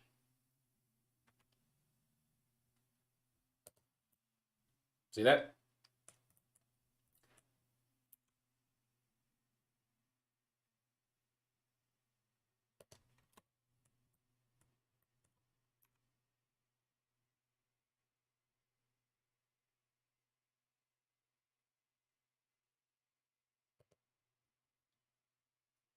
So just some of the other things, to think about when you're working on stuff like that. I gotta work with this cat again because I forgot that I spent time and actually rigged this motherfucker with Blend Rig. Get Blend Rig, by the way. Get it. Get it. I'm I'm real iffy on giving people my kit because this is my character. This is me as a character. I don't know if I want other people to have that. I might give some other files away though. But I feel like I want this one for me, to be honest. I might put it out there once I have him in an actual animation to solidify that he is mine. I mean, I guess it's on my YouTube channel, and my YouTube channel is my business, and so this is my character. If somebody takes him, you know that that's not theirs. But I don't know. I'm real iffy about giving away blend files of secret projects I'm working on, and this is part of this.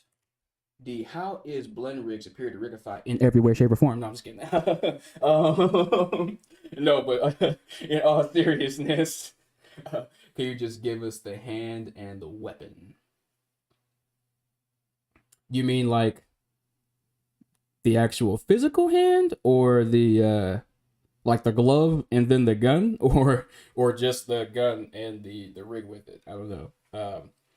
I guess I could probably I might make a tutorial on how to make the gun sword transform and then give that away.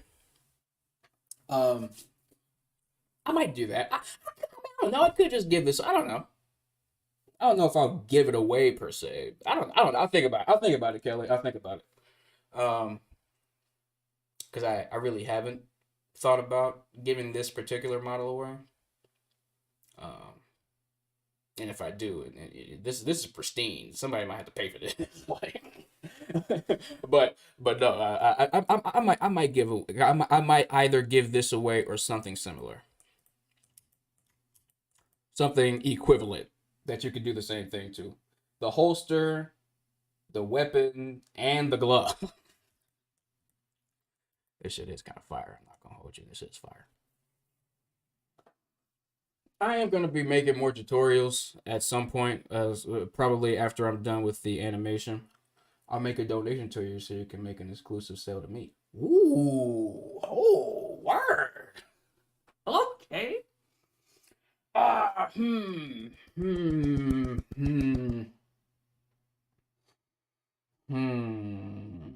That is extremely tempting, sir. That is extremely tempting. Let's see. If you were giving me an exclusive donation, I feel like I should give you the character. But again, I don't want to.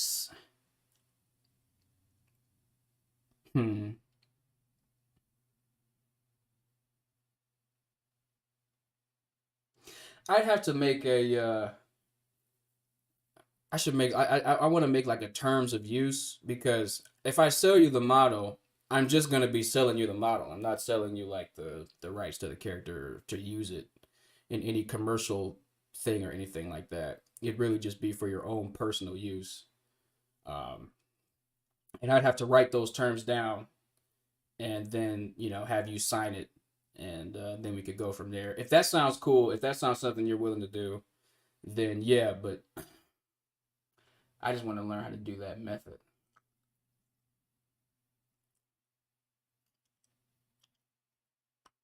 Yeah. Well, I might like as like I said, I might do a separate tutorial on all of this. But it's like I said, it's real simple. I'll show it to you again, because it's really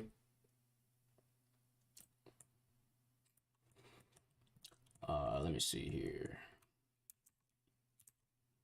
This is the right, and then this is the gun. Okay, so let me do this real quick. What? Okay. Alt G. Let's bring this back. Okay. So, how this works is I have so for the full explanation of the method, right?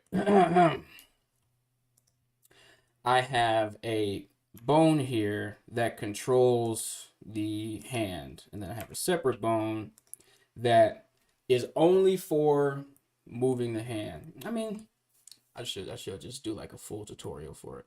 But and so I will. So I'm just gonna tell you, I'm gonna do a full tutorial for this just for you.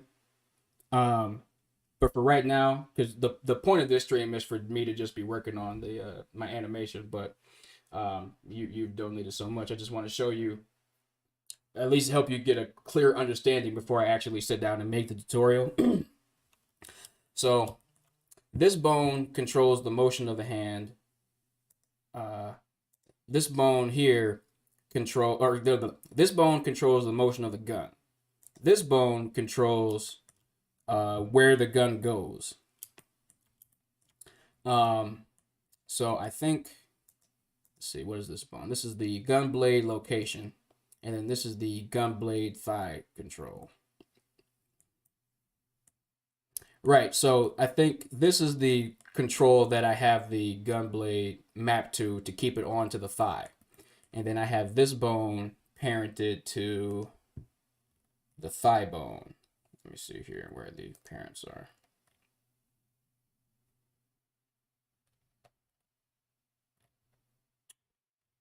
One sec. I know I can find the damn parents.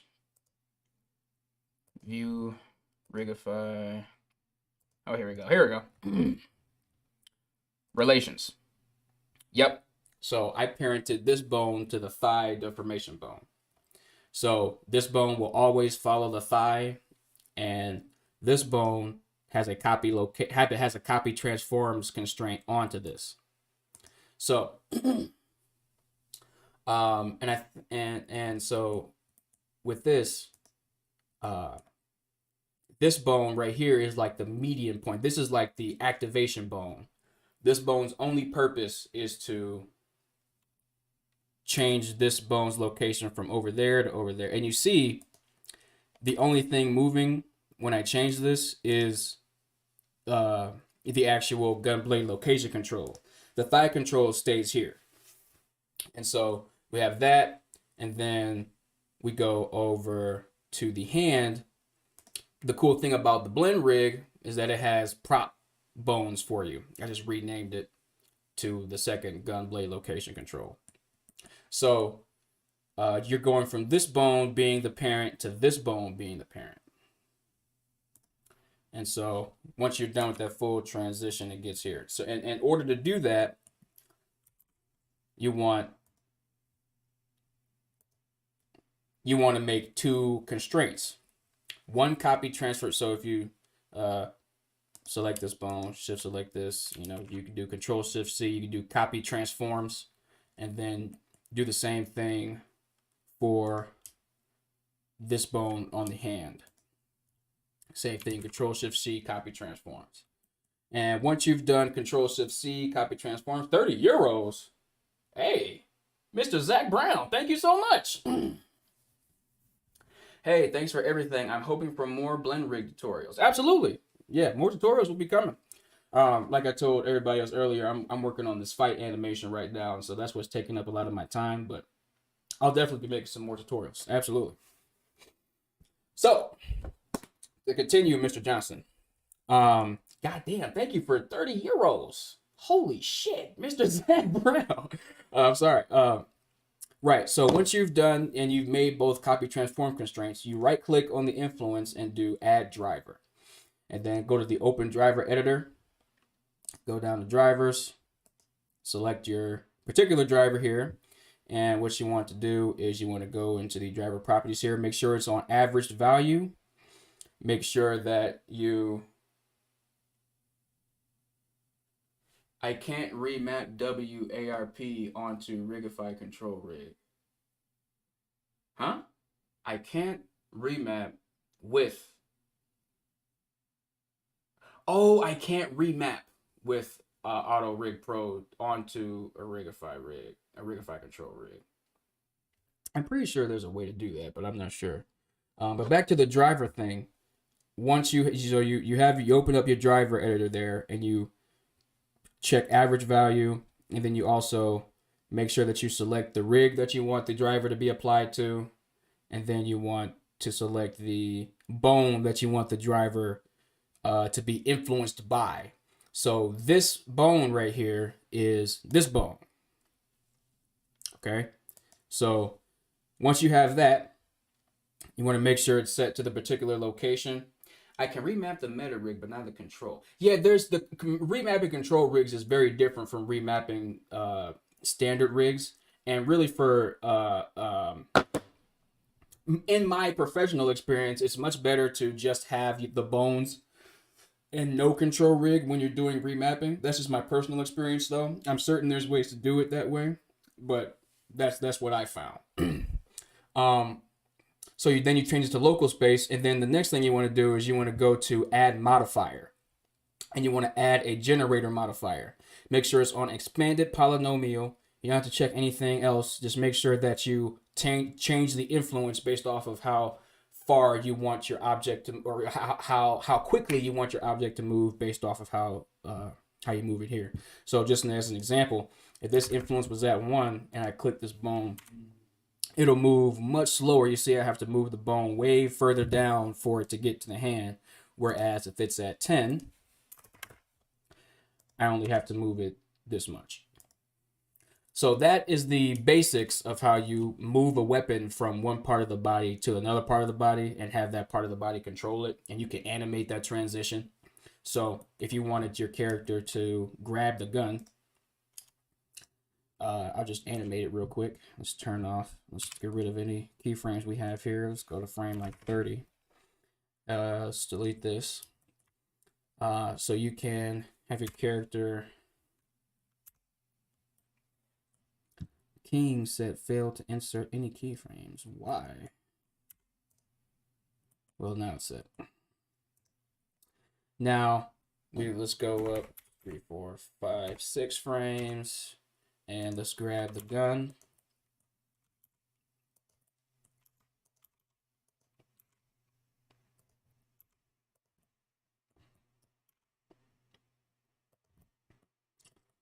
Let's hide this bone real quick so we can fully see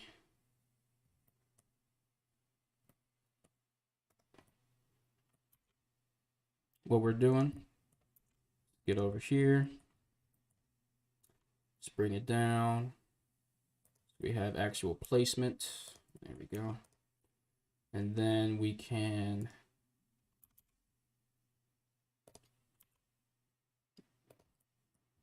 have our fingers start grabbing it. Start feeling on it. At the very least, at least I will be able to replay the stream and try this method. Oh yeah, no, like I said, I'm gonna make an actual video tutorial to do this. And I might, like I said, you and homeboy over there, y'all have been donating, so I might speed it up on my timeline just because of you guys. That's some real motivation right there. Y'all are actually giving me money for this crap. This is kind of crazy. I appreciate y'all so much, and I hope I can be as much of assistance as I can. So yeah, now that we grip the gun, we have all those in keyframes now. So now what we can do, we can go up a keyframe and Alt H. We can select this bone, make a keyframe there, and then move it down. We have a keyframe there. And so another thing we can do to make sure that it stays in place when we change it is we can just rotate the hand to a more fixed position in the holster. Right.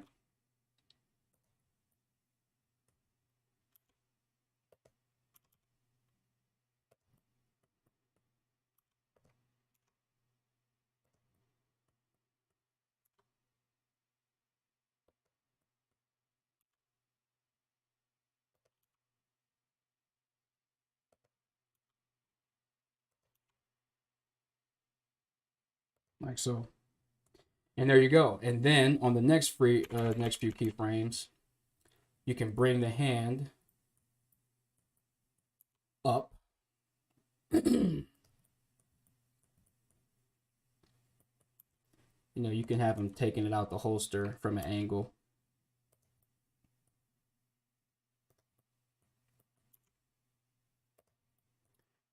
Probably want to move his shoulder up while he's doing this too.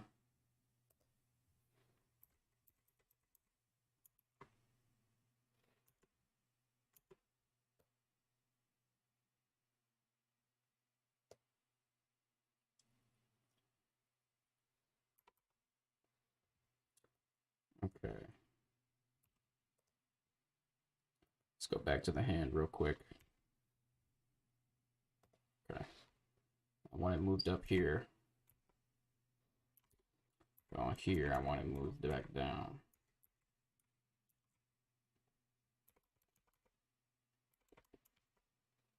And then we can bring it out.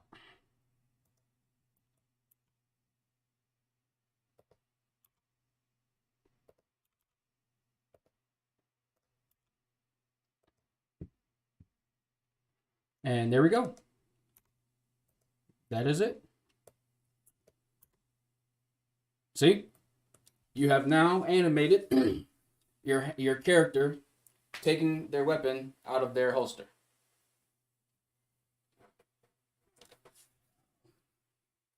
Appreciate you, Mr. Kelly. I very much appreciate you. I'm just trying to put some positivity out there to you know, hopefully inspire some people to do something different with their lives. So yeah, that's how you do that. And then you can, you know, go nuts. Go crazy with it. Let's see, how long have I been streaming? Almost 2 hours. I'll go for another hour or so. Not doing a whole bunch today.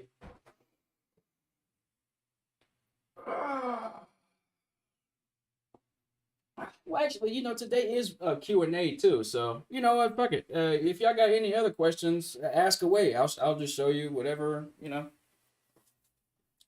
whatever y'all need help with. Let me know while I'm streaming today, and I'll try to show you what I can for specific situations.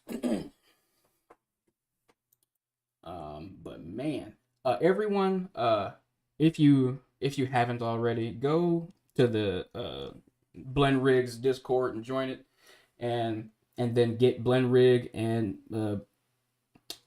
he has another one. He has another add-on that you should get.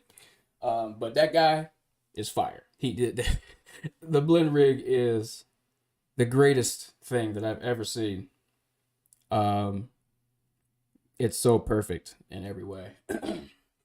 The only thing, this is the only thing about the Blend Rig is that it is super thick. It is really thick. When I say thick, I mean it slows down your machine. It's not gonna run at 24 FPS at all. You might get it to get close if you don't have any shader. It looks like it's moving at 24 FPS right now. But if you if you start moving it around too much, you start moving the whole rig and doing stuff with the face and all that, it just slows down. It slows down considerably. But at least right now, it looks like it's going fine. But that's the only thing that I would say. Everything else about it is beyond superb, you know? Beyond. D. How do you do energy coils tying a fool up? Is Blend Rig Rigify on steroids? Oh yeah, yes. It is essentially Rigify on. It's not even it's crack, bro. This is Rigify on crack, like straight white girl, booger sugar, all that shit.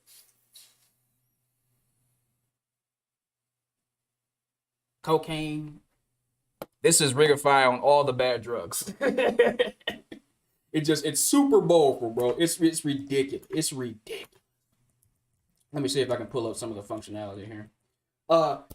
Energy coils. I don't know.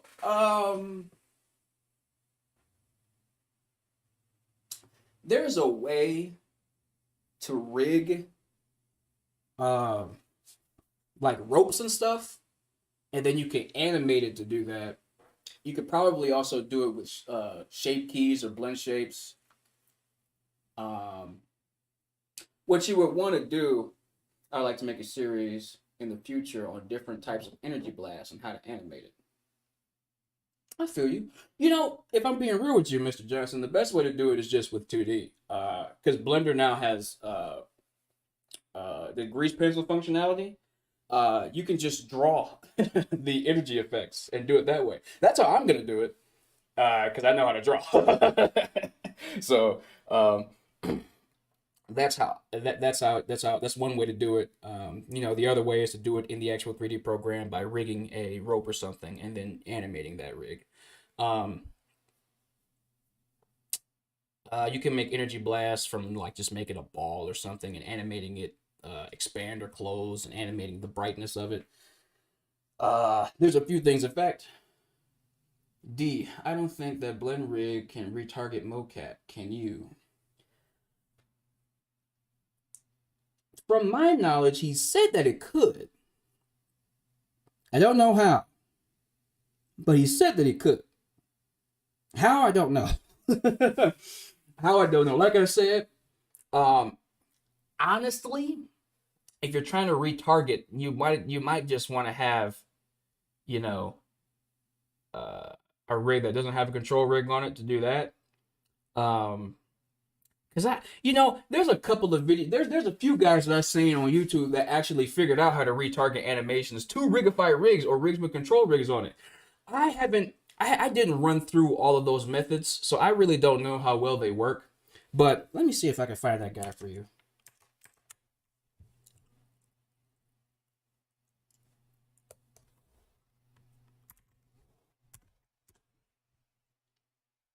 This guy right here. He has a video he made a couple years ago. This video is old as hell now.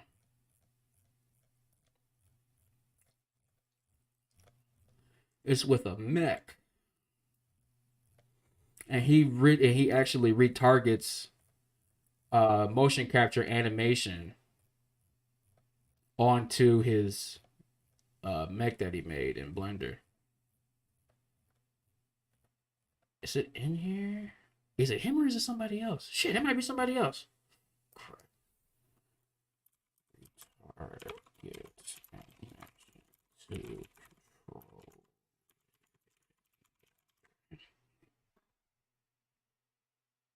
Here it is.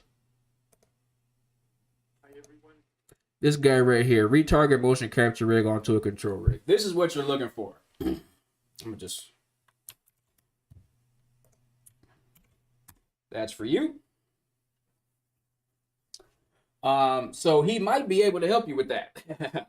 If you follow this video, you might get some good stuff out of it for that particular thing. Oh yeah, dude, that guy, Patrick, that's my man. That's my man.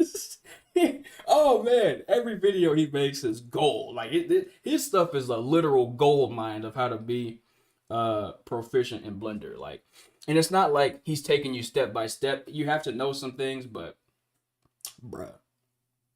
Oh, do they? Oh yeah, check that out too. Check that out too. Let me see what they got over there. CG Dive.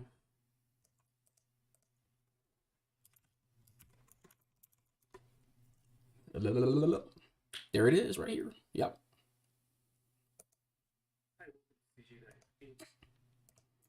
I'm gonna put this in chat just for you. There you go, Mr. Kelly. I know. I'm sorry I couldn't help you myself, but I know some resources where you can go get help. I'm not a doctor, but I can take you to the hospital. You feel me?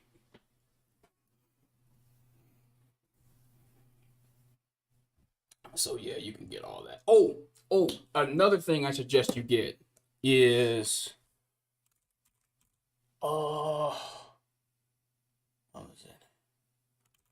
what was it? What was it? CG Dice stuff doesn't have the solution to retargeting a Rigify control rig. No? Is this not Rigify right here? Example of retargeting to a custom rig. I already showed This looks exactly like Rigify. targeting videos for Rococo and then for AutoRig Pro as well. Understanding your rig. Let's dive into this rig and see what we have. First, we have FK legs and FK arms. Right. Arms and legs have been switched to So you FK. definitely want your stuff in the FK format. To FK limbs is a little bit easier, but I'm also going to show you what to do with IK a bit later in the video. So we have simple legs and arms. We have a neck and a head. So far, so good.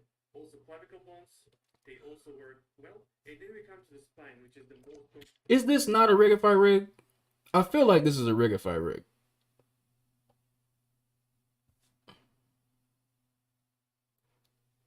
Creating an intermediate rig. All here. So I'm going to select the FK legs for now. FK arm controls. Neck and head. What is he doing? Clavicles. What is he doing? And also the torso. Really? And now, as I recommended in the previous video for custom rig. Hey, as you say so. I mean, I don't know. I feel like I want to go through this later. I don't know. Maybe he don't know what he's talking about. Which is this topmost bones that I extracted selected. Well, what are you looking for? If it's not this, if it would it be from the other guy? Hi everyone, in this video I will show you all. Oh yeah, Rococo is a good one too. A proper control rig. Then I will show you how to make accurate ground matching for the feet of the character and also procedural read. Yeah, this guy right here is fire with this tutorials, man. I don't know. I would just watch this guy to be honest with you. If you're trying to retarget stuff. And that's actually part of the reason why I don't mess with mocap like that, because this all this retargeting crap. I'd rather just make the goddamn animation. You know, all this retargeting business is not for me. It's not for your boy. Okay. But anyway, yeah. If y'all have any other questions, let me know. I'm gonna try to get back to the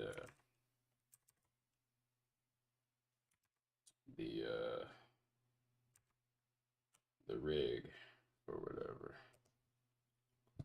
The animation. The animation.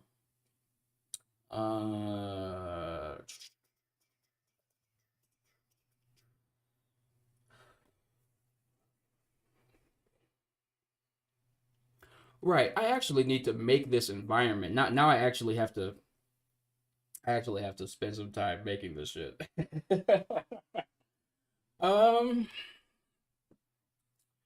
Well, the next part of this is they're gonna be in that floating sky place, so I actually have to the next part of this animation is gonna be me making the assets for that. So I guess I'll just save this and go to a new blend file and start. Basically, how am I gonna do this?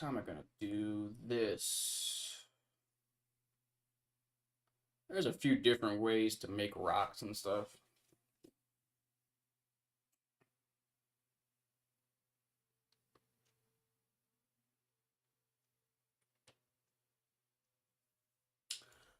Well, there's a couple ways to go about this.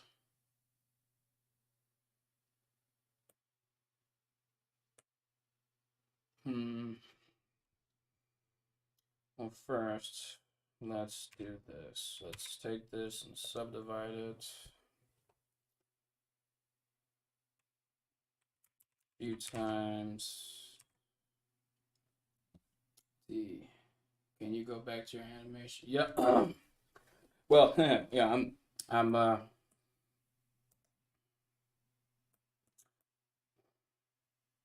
I could just place the background later, but it actually would be better for me to finish everything. All right, Mr. Zach, thanks again for the 30 euros. Much appreciated. You have a good rest of your day. Um, a rock. It's really better to sculpt this with like Dying Topo. Um, I got my phone plugged in right now. I can unplug that and plug my tablet back in.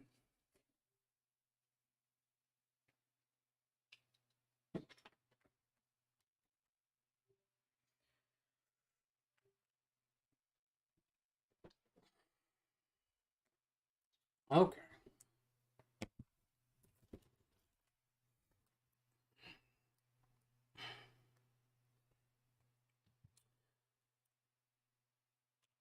I'm gonna subdivide this one more time.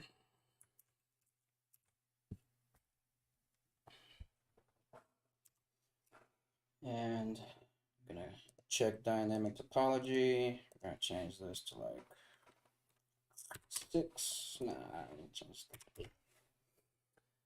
And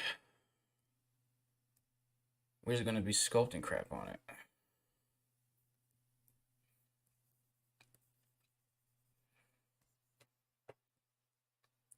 I don't have any type of rock in particular I'm trying to make. I just am trying to make some rocks.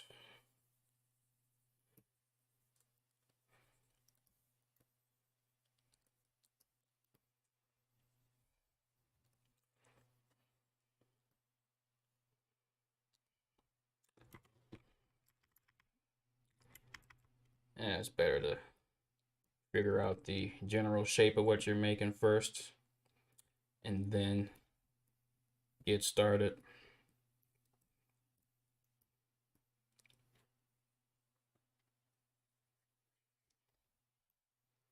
Like this.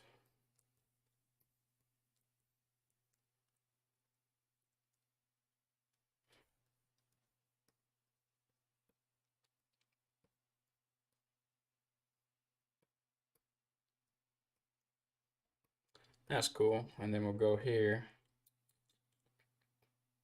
scrape, and then we'll scrape this crap.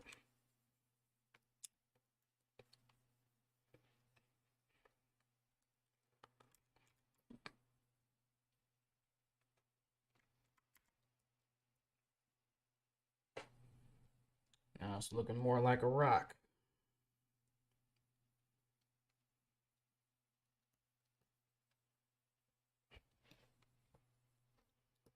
There we go.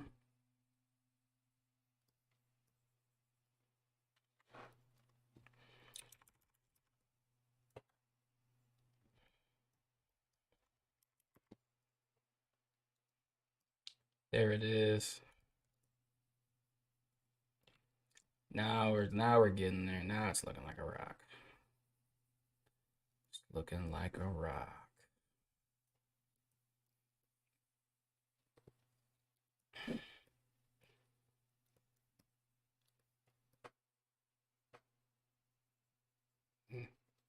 You know, I've been thinking about it while I've been making this rock. I do need to make the environment for the very next shot of my animation, but to be honest, that's gonna take a minute. And I know people are here for the animation part. So I'm gonna finish sculpting this rock or get it to a satisfactory state. And then I'm just gonna go back to the animation. I'll put the background in it later. You'll probably see it next time, the next stream.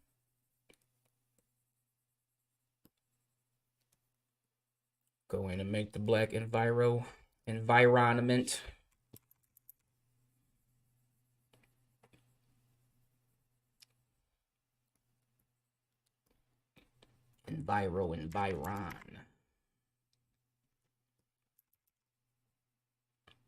That. Go back. Got that there. Got that there. You kind of want to break up the surfaces.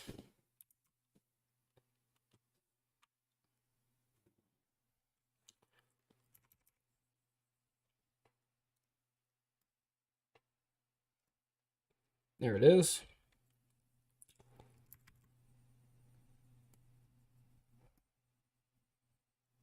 There we go. That looks cool.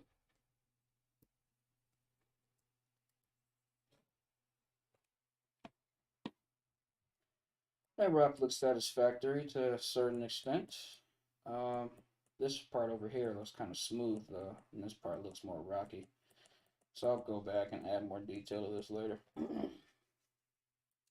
That's a cool rock though. I'm gonna save this.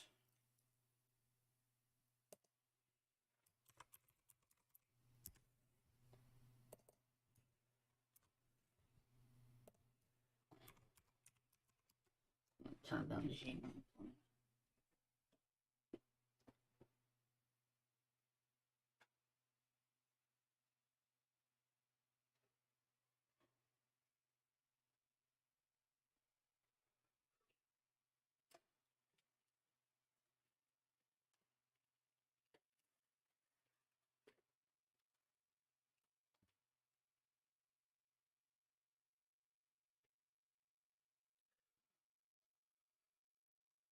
Okay.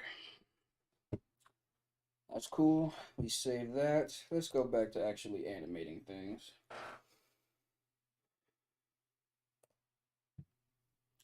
So what I usually do to keep up like some sort of continuity with everything for each of my shots, I kind of reset the characters. Before I do that though, let's make sure that everything is saved over here. And then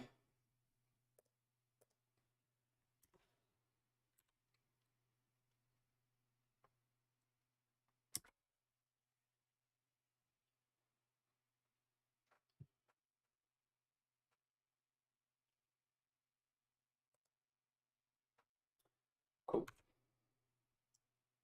Now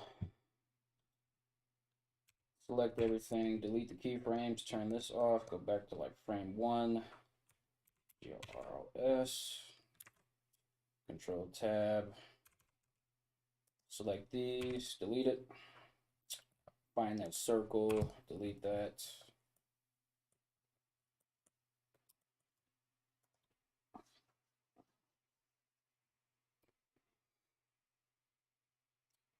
And then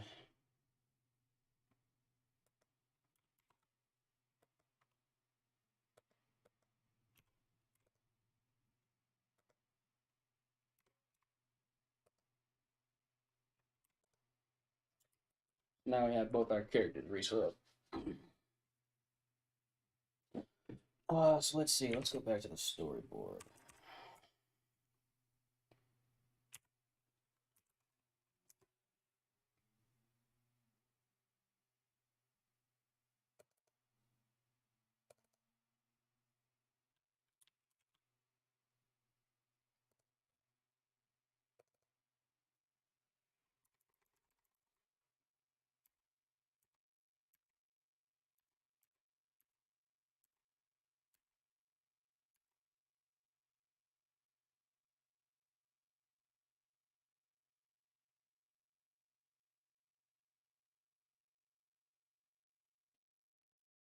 Okay, I think I know what's gonna happen.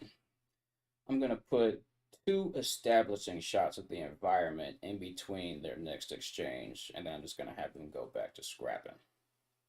So right here is where I'm gonna have this pick back up. Okay.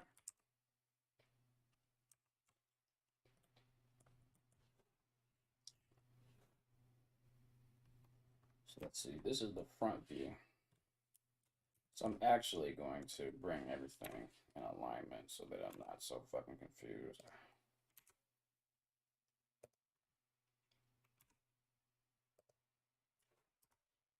All right, let me get rid of that blaster too. You blasted my blast. Okay. Let's grab this. We're actually going to be in the air with this fight. So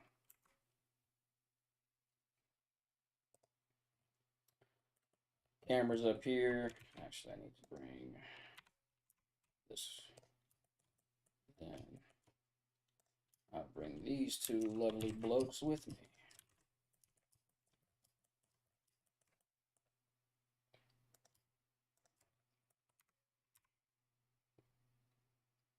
That's quite hilarious.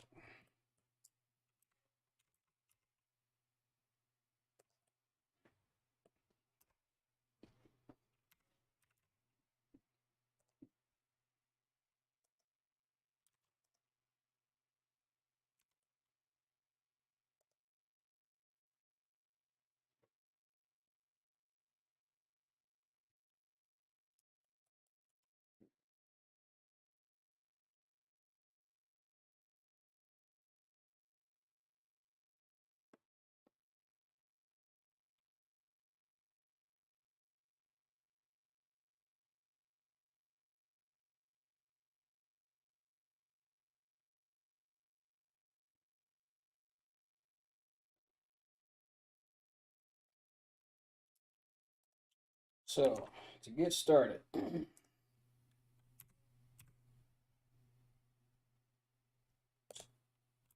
rotate this guy, face this way.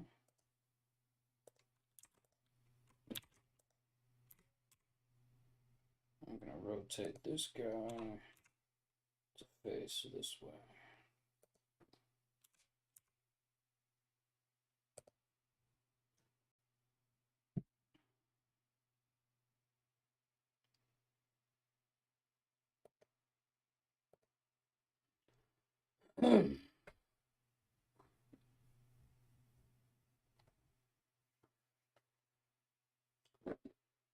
So,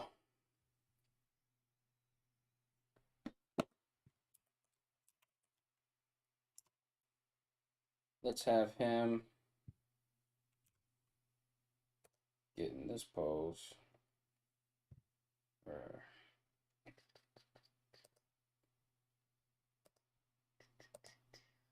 we go.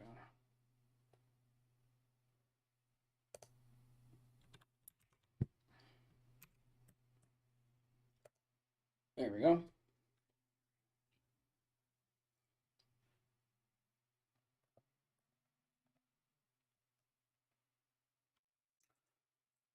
Just have him get in this pose here, and he'll be throwing a punch. I think I want to make him a bit more stable, like he's in the same place, not necessarily flying directly at him.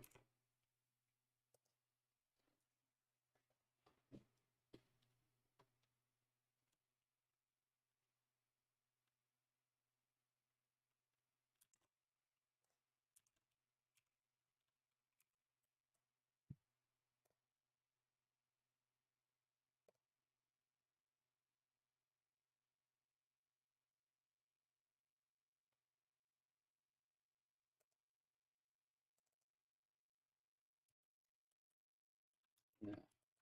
We'll just do a blocking thing right here.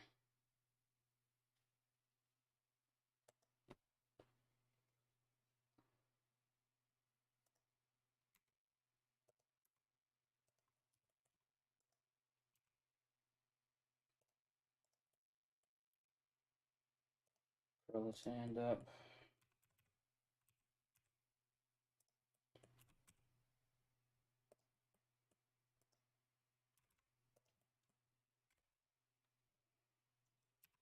To help unclutter your scene, it's always best to work in full view mode so that you can get a clear idea of what you're doing.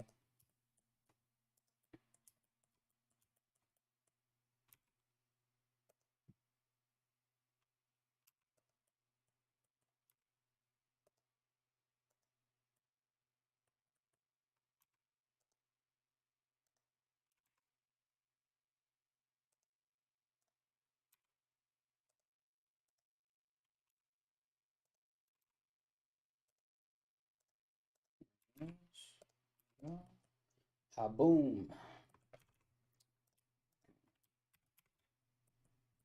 Copy and paste that to this side.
His leg doing all that.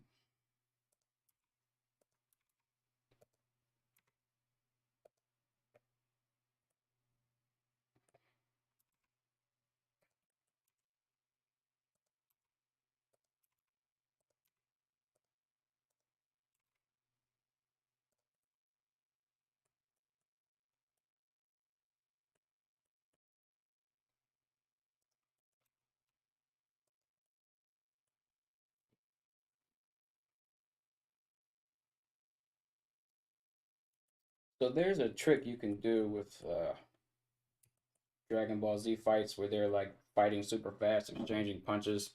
You really only have to animate a few different, like 4 or 5 different punches and kick exchanges, and then you can just loop that.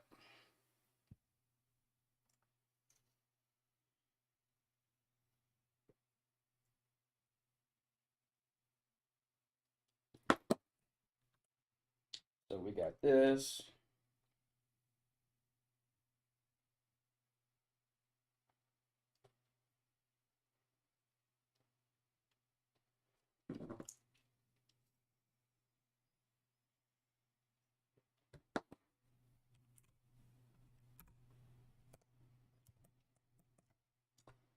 And I'll just go back out. Make sure there's a keyframe here. Turn on auto key. And something else that I'm trying to do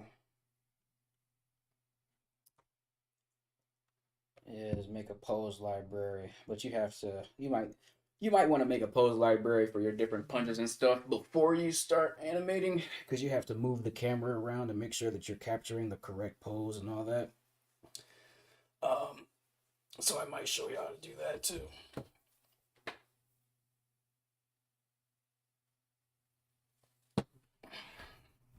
A little later, maybe not this stream. So let's do the next punch. So this is up 3 frames. And we'll go to the next attack. So you are going to shift to doing a kick.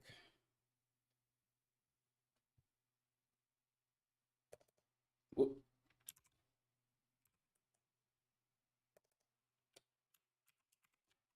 There we go. And then we're going to move him forward for that kick. It looks like he's trying to kick him in the face. And then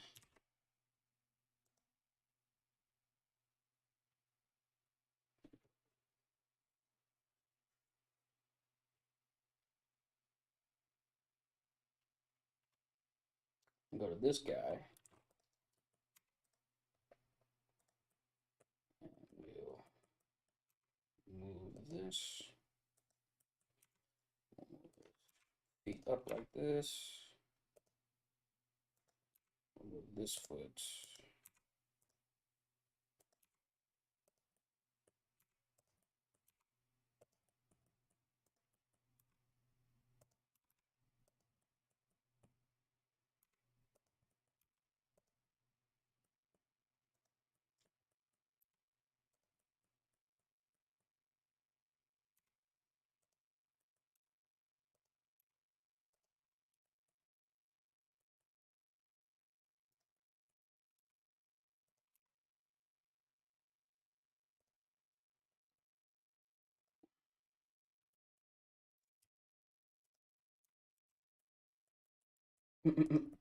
He looks super derpy now.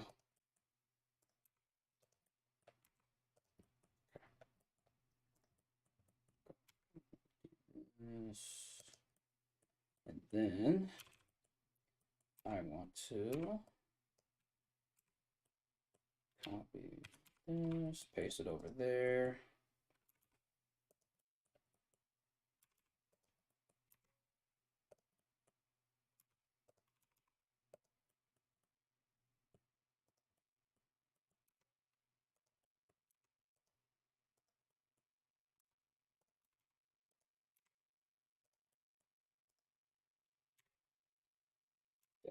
shoulder to be moved up.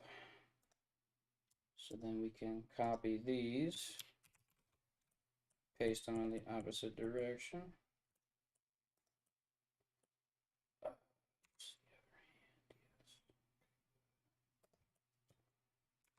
Just move that forward.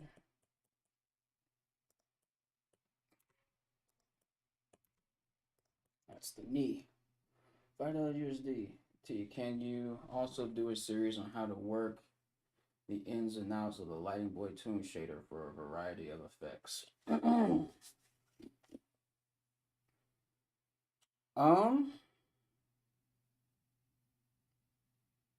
I could definitely do a tutorial about the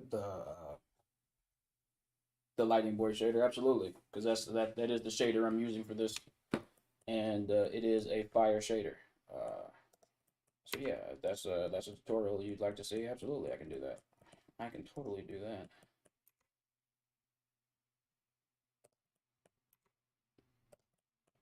I might have to bring the hand back or something, or maybe the shoulder.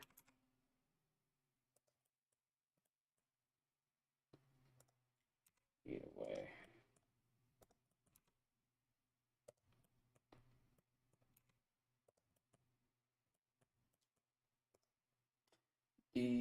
It has a steep learning curve. Yeah, it does. It does. If you don't know what you're doing, um, it's because it's just a lot. It's a lot in there that you can use. Um, for like you said, a variety of effects.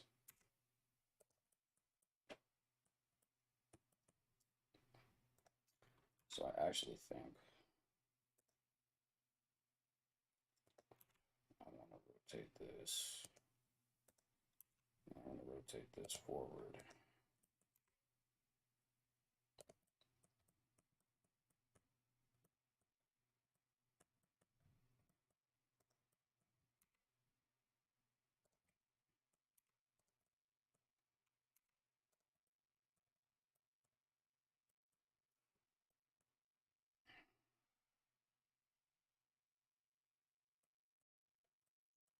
Yeah, I think I want him blocking his face so that it's like a face shot that he's blocking.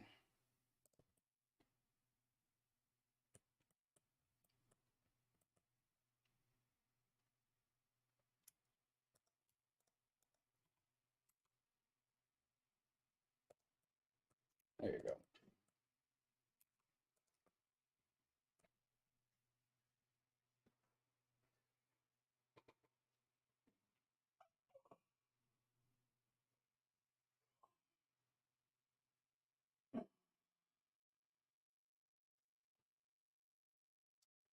But yeah, Lighting Boy shader, there's so much good stuff in it. Um, yeah, you can do so much. Yeah, I guess I can make a tutorial about that too. Absolutely. Um, did you have like a specific Lightning Boy shader issue you were having or something, or you just want like a general Lightning Boy shader tutorial?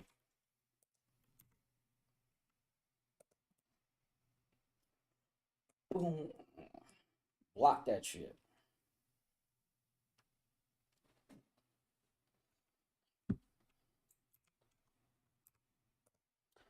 So make sure that you set a keyframe on everything.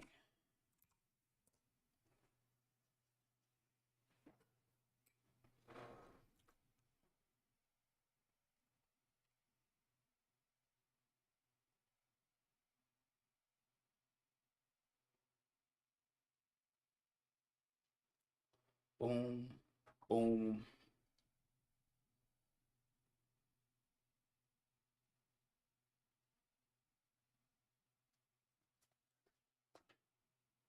I get you. Well, the first place to start is what type of things are you trying to make materials for with the Lightning Boy shader?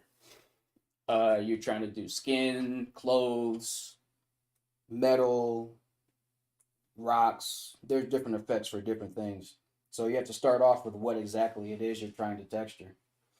I've been using it since it came out, and I barely scratched the surface. Yeah, there's so much. I mean, I use it for what I just use it for standard um, standard 2D stuff. I don't really do anything like extravagant with it or anything like that.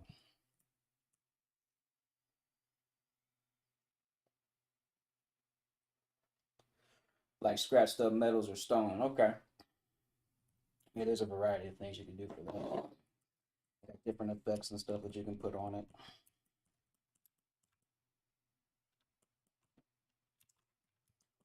Absolutely.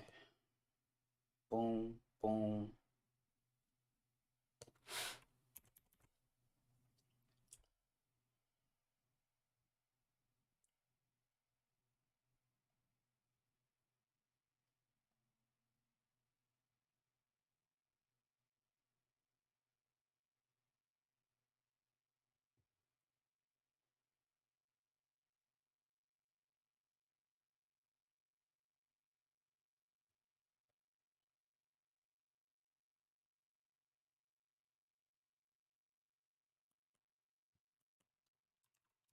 Guess the next one will be another kick of some kind.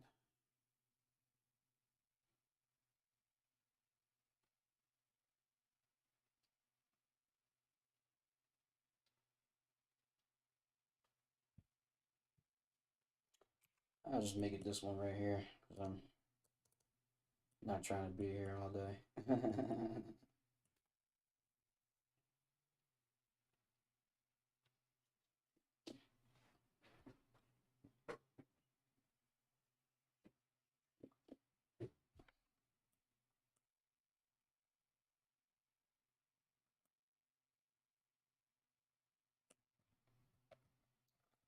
And then, so that'll be good for that one. For this one, we'll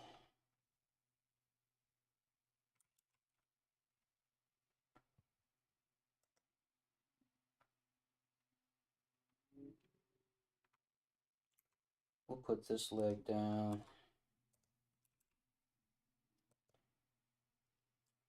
And then we'll put this leg up.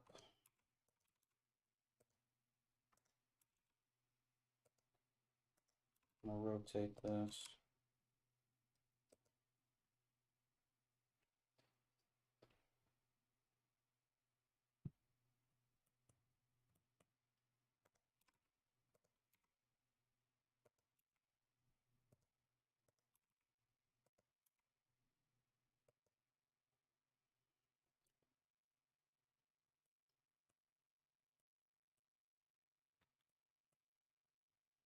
Now have him block this with both hands as well.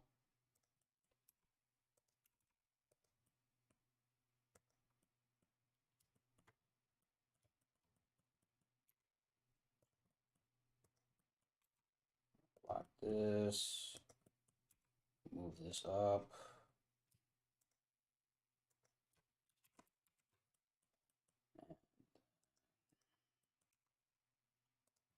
Grab this hand here. Definitely want to copy and paste both of these. And then we're going to do a slightly different variation on the block. We're going to have him hold his guard more like a boxer.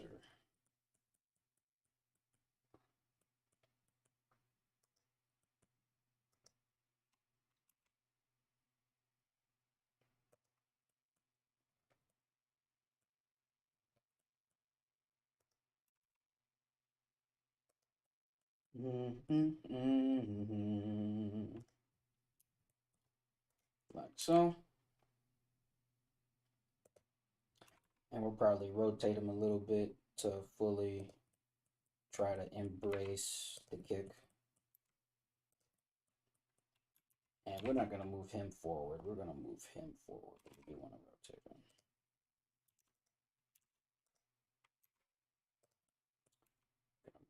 Back.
In the next attack, he'll throw a punch this guy.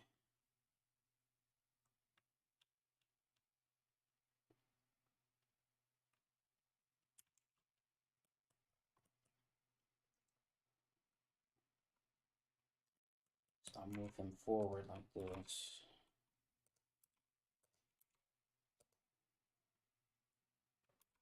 And clear the rotation on that. I'll bring this foot back. Bring this foot forward.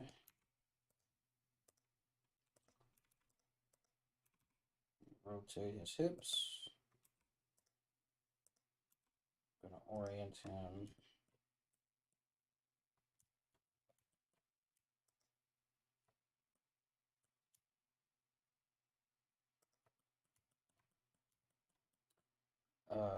This way.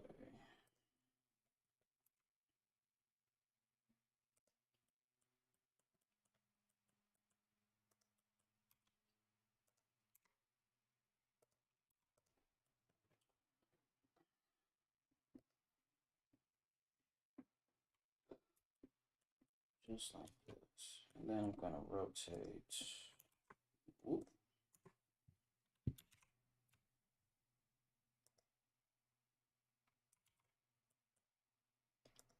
Clear that. Bring this back over here. Move back.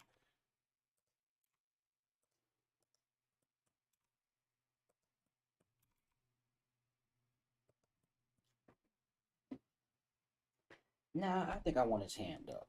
I want his hand up. That's a slightly more dynamic pose, but I took boxing. I know you're supposed to actually block and shit. Or at least you are supposed to keep your hands up at all times. You are not supposed to put your hand down in boxing at all unless you want to get pieced up. Unless you're trying to get pieced up, you want to keep your shoulders, you want to keep your hands up.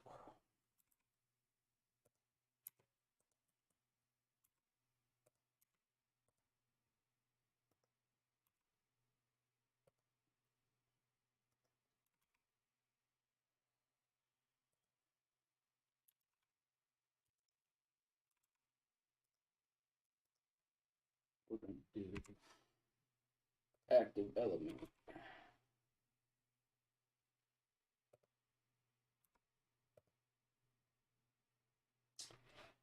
And then we can bring this back here.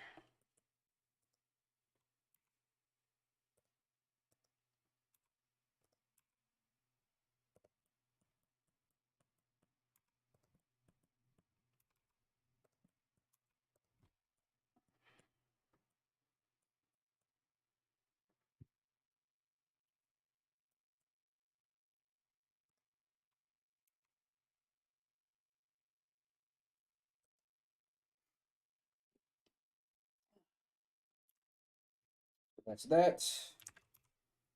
Let's make that a keyframe.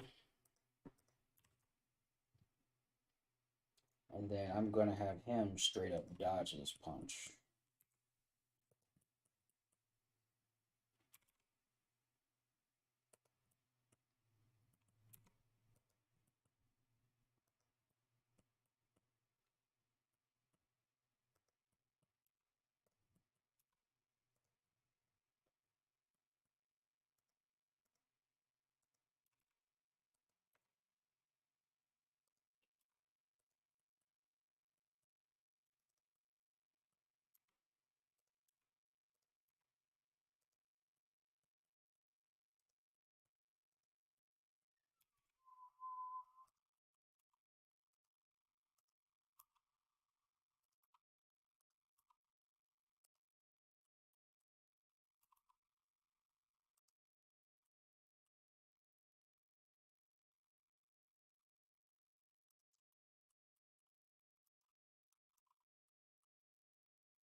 You know.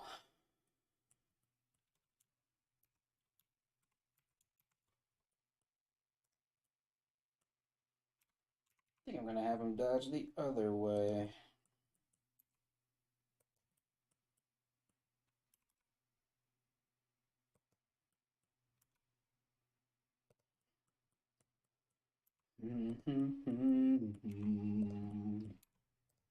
Because you want to think about the readability of the camera too, right?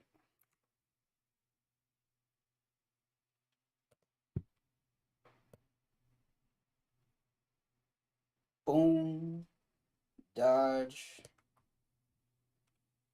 We'll probably have to move over here.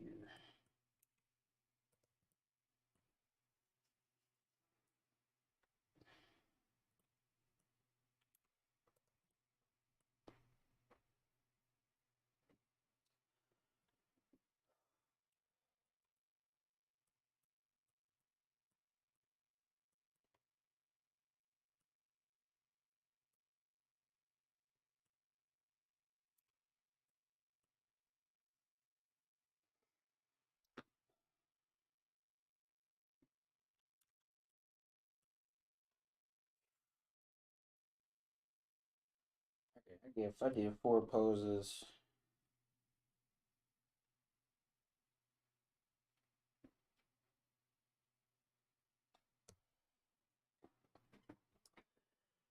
All right.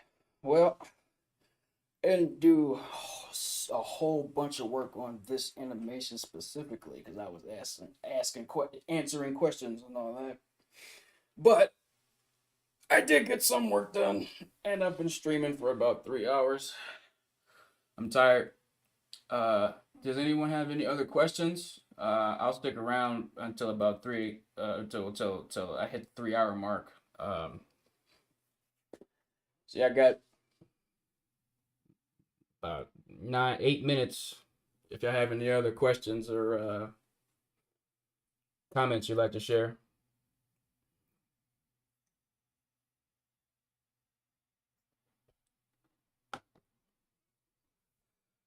But I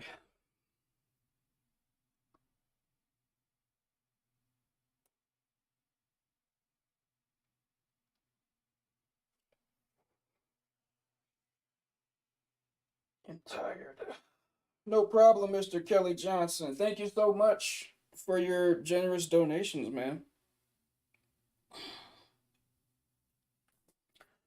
I'm definitely gonna be making some more video tutorials, but I might start streaming more just me doing my work, because I do my work a lot, and I'm sure y'all would like to see what I'm doing. I just wanted to have a Q&A day because I haven't been around for a minute. I wanted to say hi to everybody and hopefully answer some questions that you guys had. But next time I stream, it'll be more strictly working on the animation. But thank you so much again.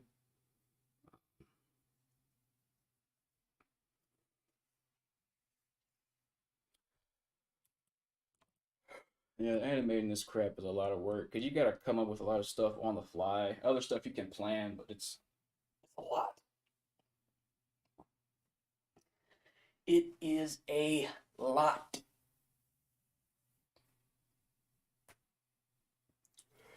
So,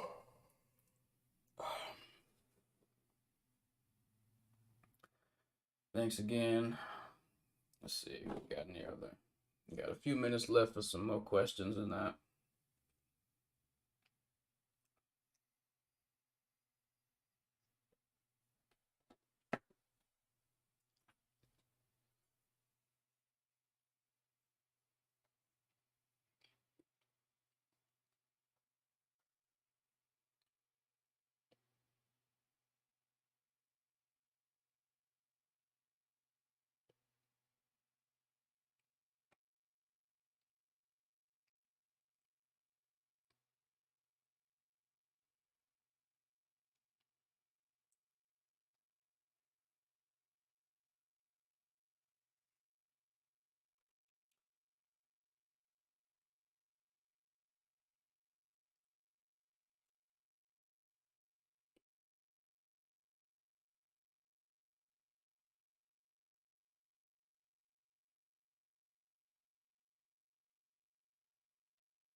Just waiting.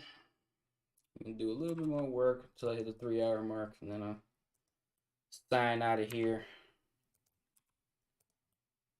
Get the cuss out of here so I can do other things with my day.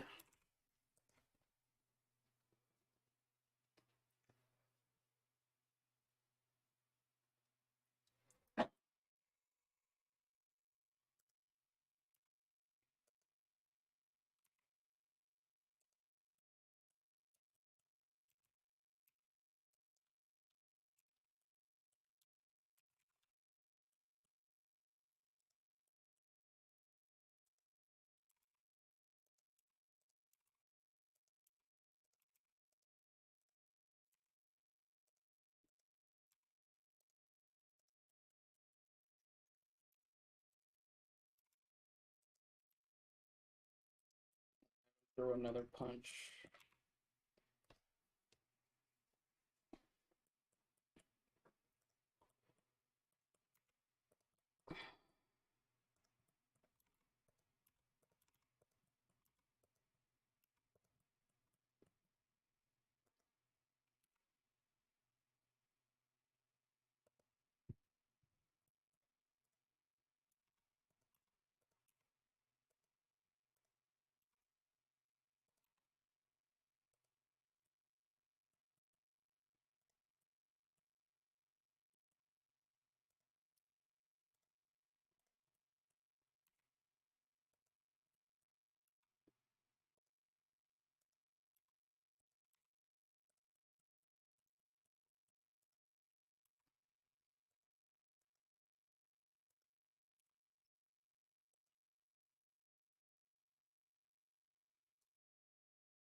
Speaker got unplugged. That's not good. Okay. We're still operating. Yes, we're good. Okay. All right. Anyway.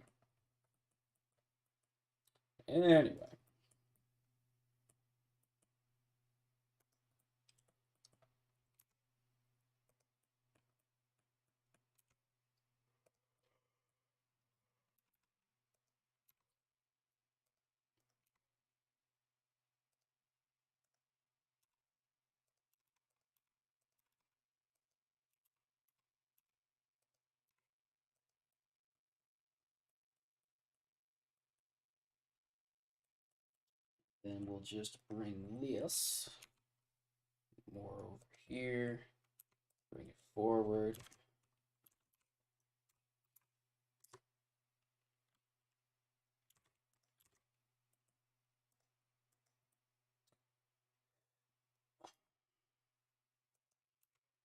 Bring this back.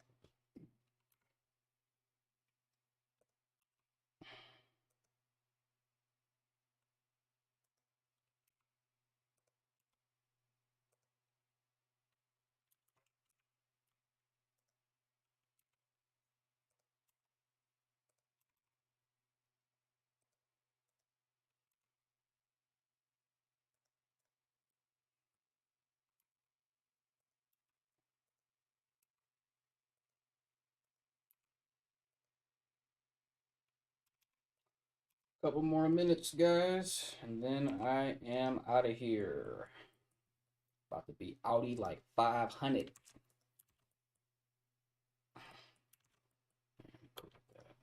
Stick with this right now.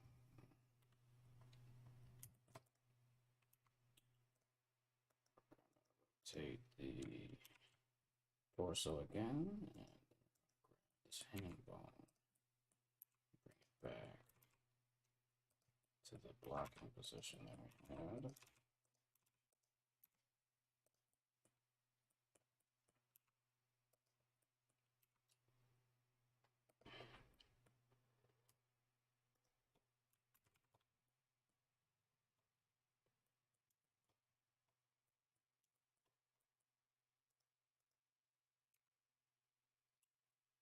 Alrighty.